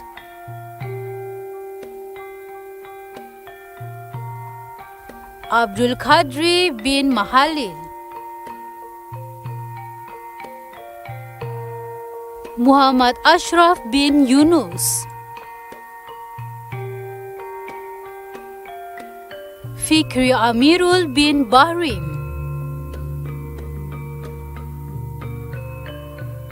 Hairul Nizam bin Khaja Maidin.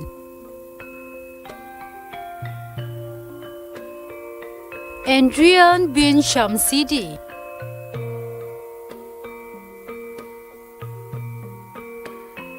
Muhammad Fidodi Ikwan bin Muhammad Wazir. Lieutenant Muda Muhammad Farhan bin Ahmad.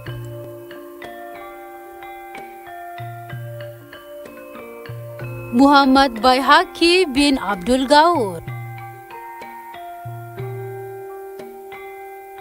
Nina Lee Abdullah.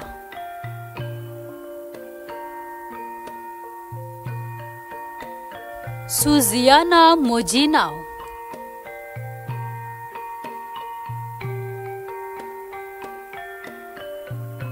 Radiana binti Aras.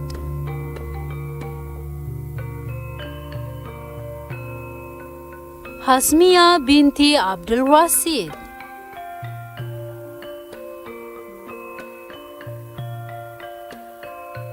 Mulida Wulandari binti Zailani.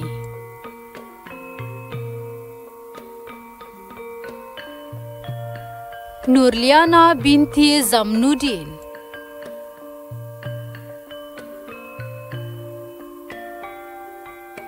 Moh Azhar bin Baharuddin.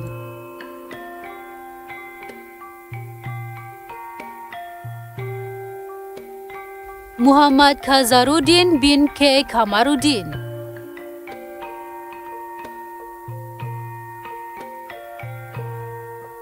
Dini bin Galihat,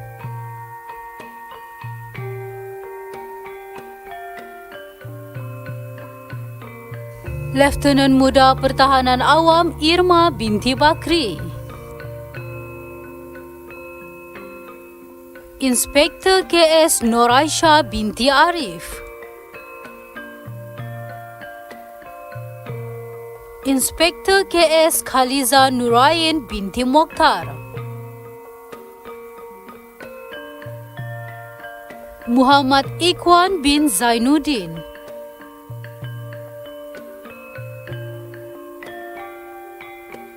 Muhammad Izul Hanif bin Nyumbu,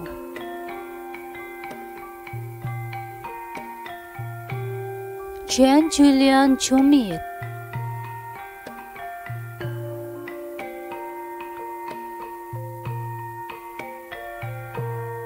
Suzila binti Arisa,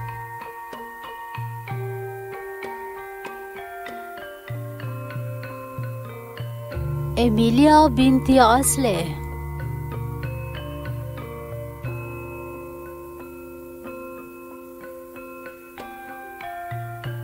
Esterlin binti Joseph,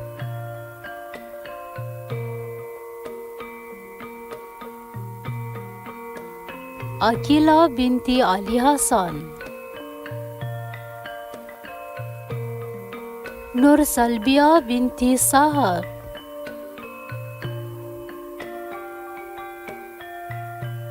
Azlina binti Tawak,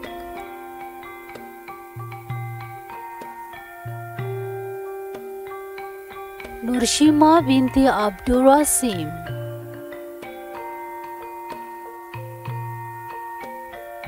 Nurjihan binti Jahudal,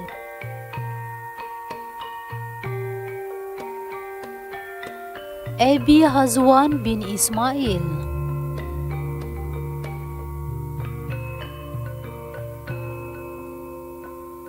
Sean Cassidy bin Kamlun,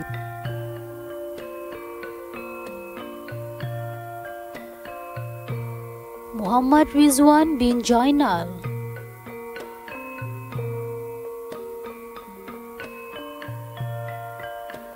Yunivian bin Dailin,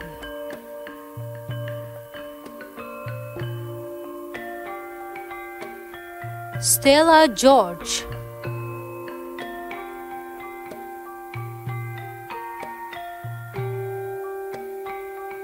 Fiona binti Rosli,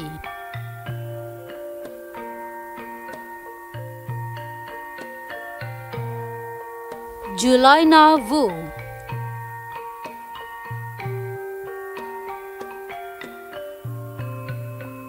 Siti Anisha binti Surat alias Ismail,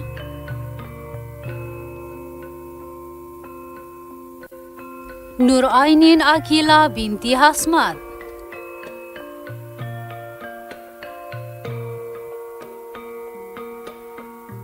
Ain Astira Daka,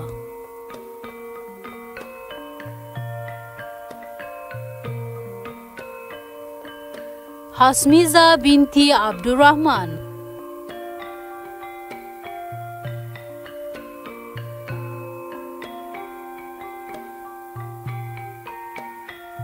Suryana binti Sarimin,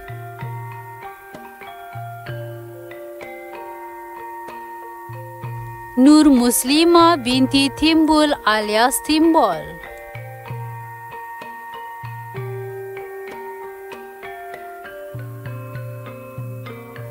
Nur Syahira binti Sarjari,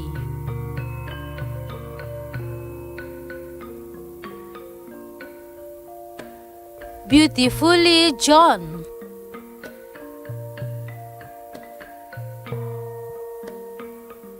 Muhammad Razmin bin Rasid,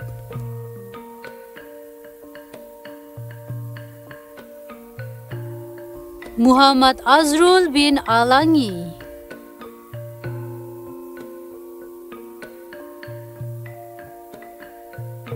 Muhriza binti Muhammad Dami,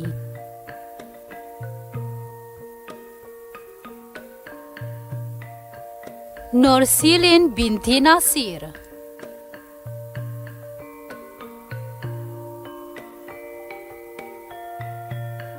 Nur Zahira binti Awang,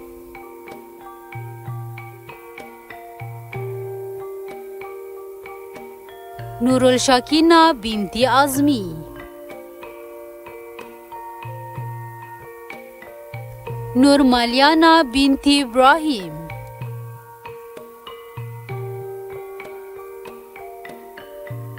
Mulyana binti Ahmad,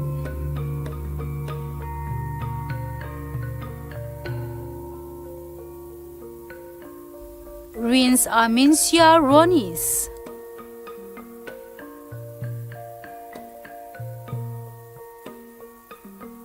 Muhammad Shaufi bin Aing Tuang,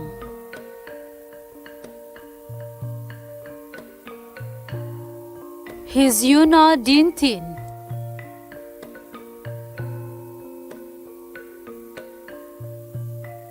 Nuyanti Misan,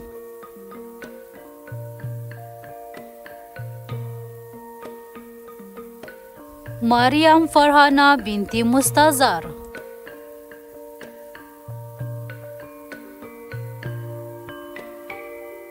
Nur Syuhada binti Muhammad Syairi,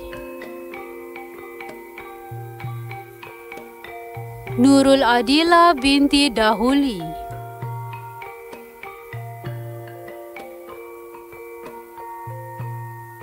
Nurul Adlina binti Dahuli,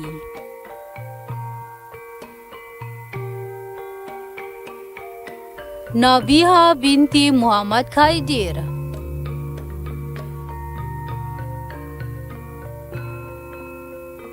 Muhammad Syamil bin Ashari,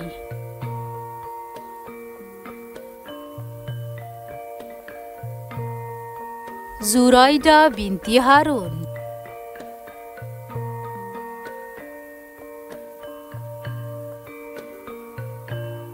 Ho Ni Son,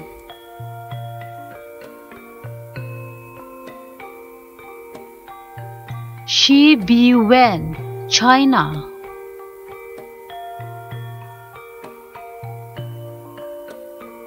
Muhammad Khuzaimi bin Mahalil, Muhammad Ibrahim bin Dimeng,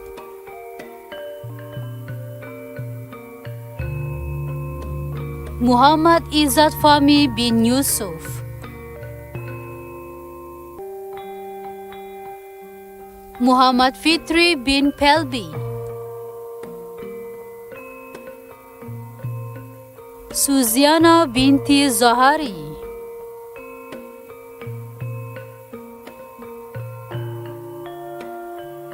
Nurul Atika binti Basaha,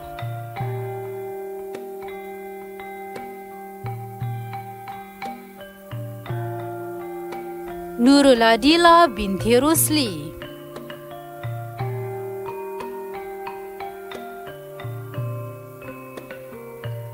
Roy Velin bin Tunkim,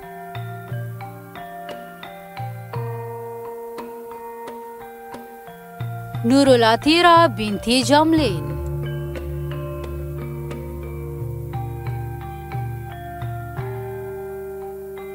Elvin Anthony,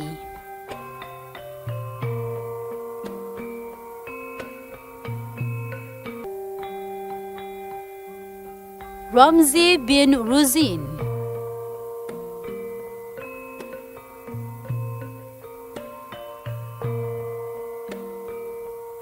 Dayang Arfazira binti Awang Jais,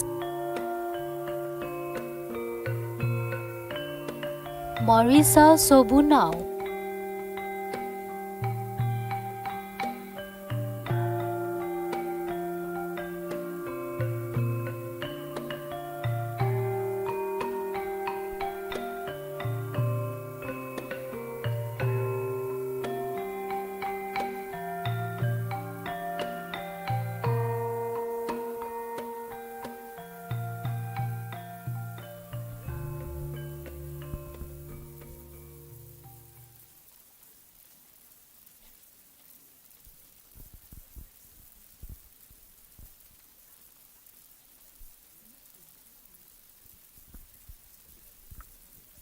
Ucapan Wakil Graduan.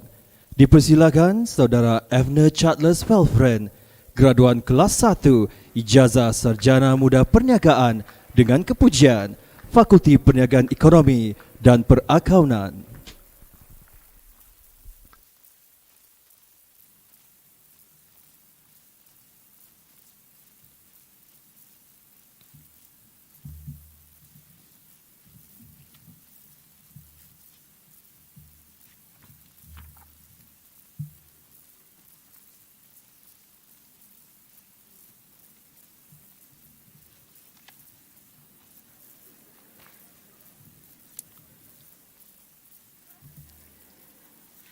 Selamat sejahtera dan salam UMS Kampus Rahmah. Yang berbahagia, Tan Sri Azman Hashim, Pro-Chancellor Universiti Malaysia Sabah. Yang berbahagia, Profesor Datuk Kemis Teknologis, Dr. Taufik Yap Yun Hin, Naib Chancellor Universiti Malaysia Sabah, ahli-ahli lembaga pengarah universiti, ahli-ahli senat, profesor dan para pensyarah yang dihormati, para ibu bapa dan ahli keluarga, para sahabat graduan, tuan-tuan dan puan-puan yang dihormati sekalian.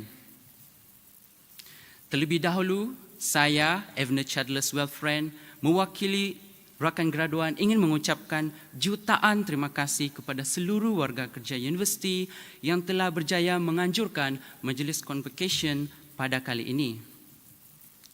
Setelah 2 tahun menunggu, detik yang dinanti-nantikan akhirnya tiba. Hari ini merupakan suatu lakaran sejarah dalam penggambaran kami menuntut ilmu pengetahuan.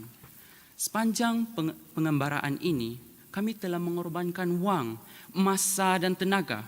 Kami juga telah merasa jatuh, bangun, pahit, manis perjuangan demi menggenggam segulung ijazah. Inilah bukti kami bahawa iltizam dan kesungguhan kunci ke puncak kejayaan. Bak kata bidalan Melayu, jika tidak dipecah ruyung, di mana boleh mendapat sagu. Yang berbahagia Tan Sri, sidang hadirin yang dihormati sekalian. Education is not a preparation of life. Education itself is life.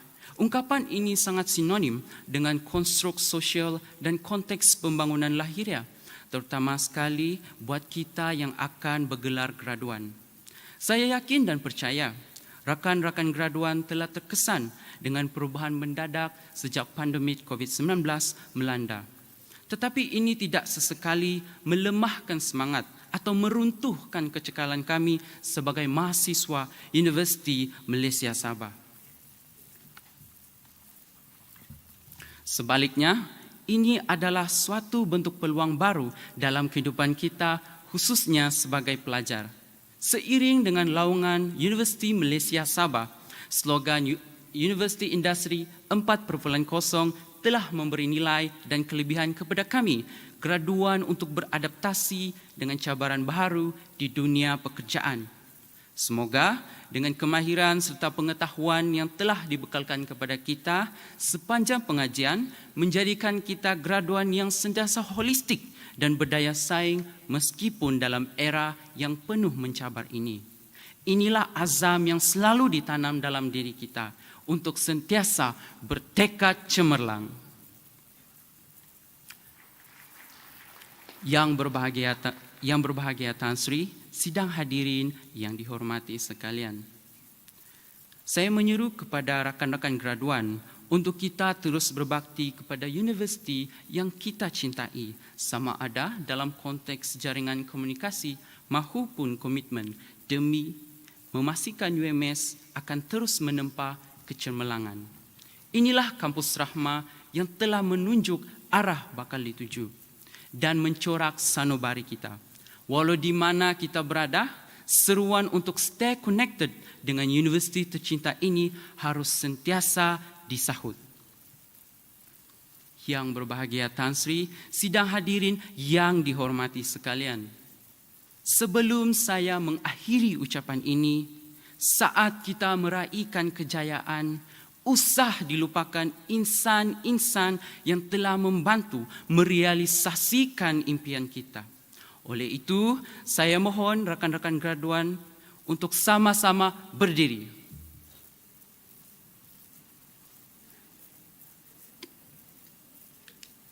Rakan-rakan graduan, pandanglah ke belakang.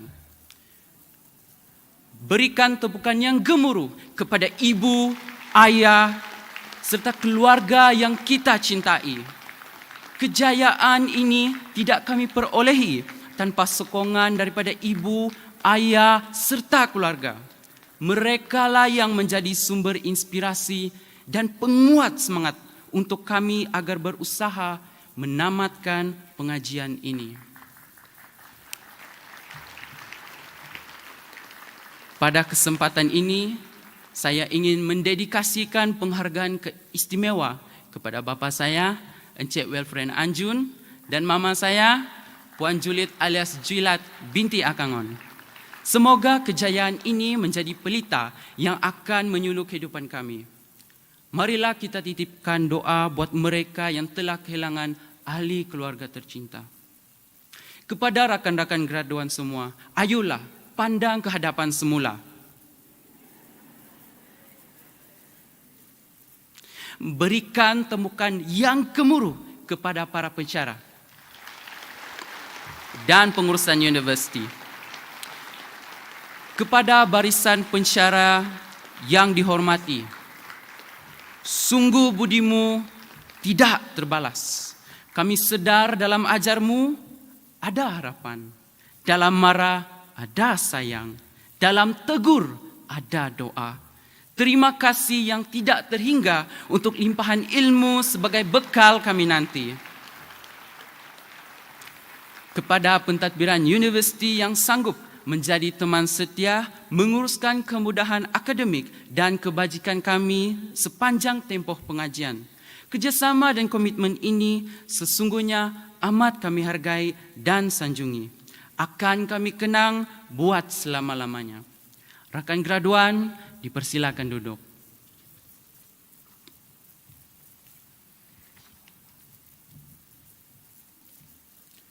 Sekali lagi, berikan tepukan paling gemuruh untuk insan-insan tercinta ini. Terima kasih, terima kasih, terima kasih yang tidak terhingga atas segala jasa dan bakti. Sesungguhnya hanya Tuhan saja yang dapat membalas segala budi dan jasa Anda. Sekian, terima kasih.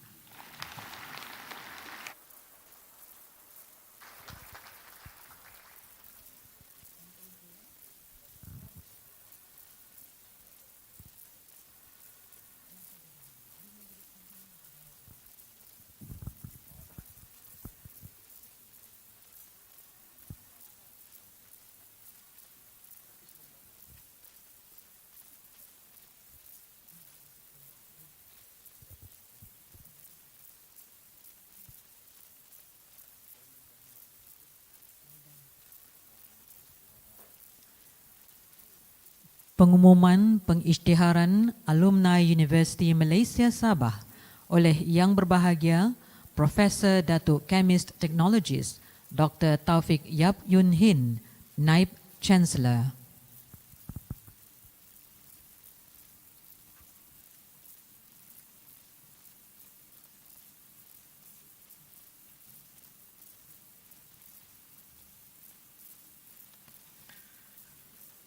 Dengan lafaz Bismillahirrahmanirrahim, saya mengisytiharkan bahawa semua graduan pada Majlis Konvokesyen ke-22 bagi sidang ini sebagai alumni Universiti Malaysia Sabah, tahniah dan selamat maju jaya.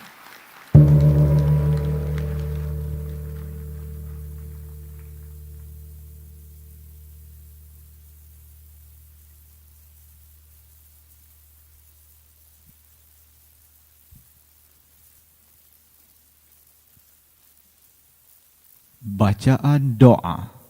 Dipersilakan Al-Fadil Ustaz Muhammad Razali bin Saibin, Pengarah Pusat Islam Universiti Malaysia Sabah untuk memimpin bacaan doa.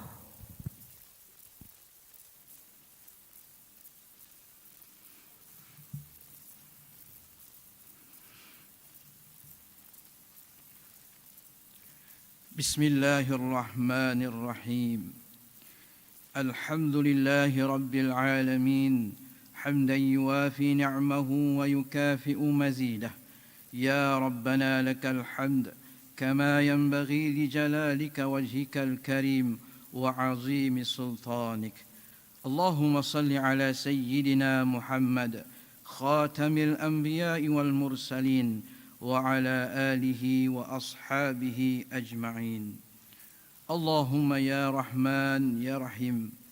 Ya Allah, kami berhimpun di Dewan yang pada hari yang penuh bermakna ini, sempena Majlis Convocation Universiti Malaysia Sabah kali ke-22 tahun 2022 bagi graduan tahun 2020.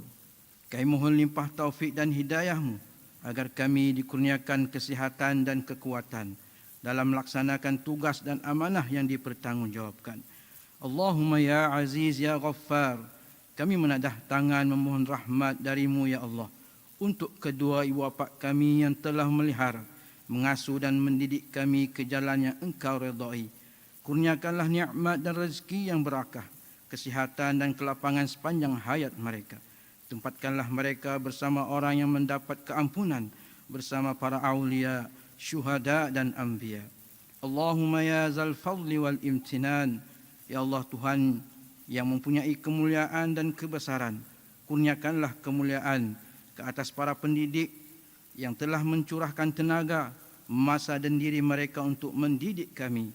Jadikanlah kegigihan dan keikhlasan mereka itu untuk menambah ketinggian martabat mereka di sini dan menjadi bekal buat mereka di akhirat nanti.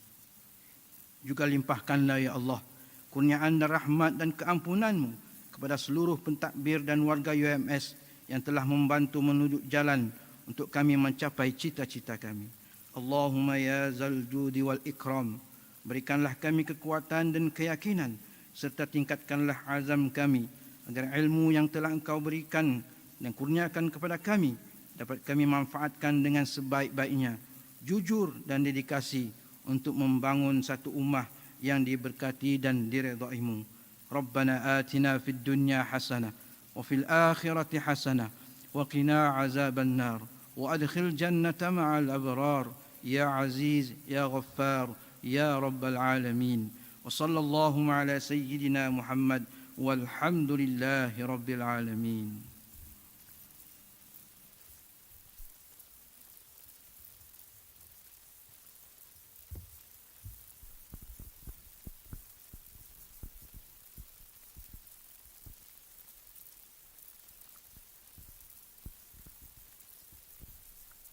Pengisytiharan penangguhan Majlis Convocation ke-22 Universiti Malaysia Sabah oleh Yang Berbahagia Tan Sri Azman Hashim, Pro Chancellor.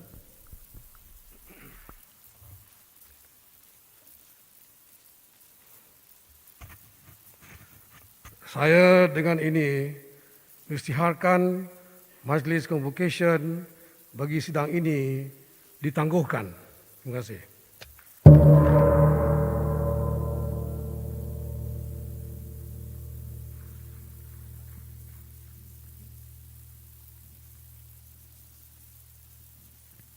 Nyanyian lagu Universiti bertekad cemerlang, hadirin dipohon berdiri.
lagu Negaraku dan Sabah Tanah Airku. Hadirin dipohon terus berdiri.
Perarakan Pro Chancellor keluar Dewan. Hadirin dipohon terus berdiri.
Pihak universiti mengucapkan syabas dan tahniah kepada graduan bagi sidang ini. Sebelum graduan dan ibu bapa keluar meninggalkan Dewan, sukacita diingatkan untuk mengimbas kod QR untuk daftar keluar seperti mana dipaparkan pada skrin.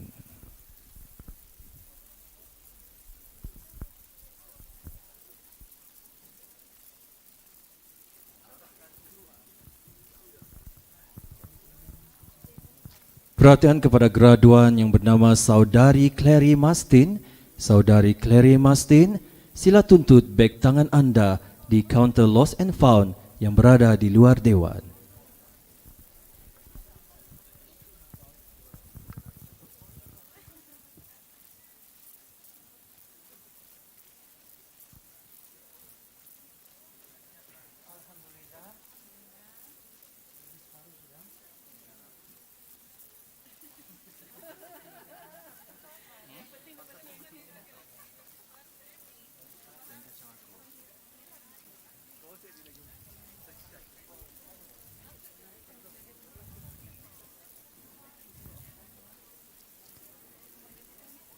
Mohon graduan untuk beredar dari Dewan ini melalui pintu D atau E di sebelah kiri dan kanan bawah Dewan ini, manakala ibu bapa graduan dimohon untuk beredar dari Dewan ini melalui pintu B atau C di atas kiri dan kanan Dewan ini. Perarakan graduan keluar Dewan. Ibu bapa dan tetamu graduan dipohon terus di dalam Dewan ini sehingga selesai perarakan graduan.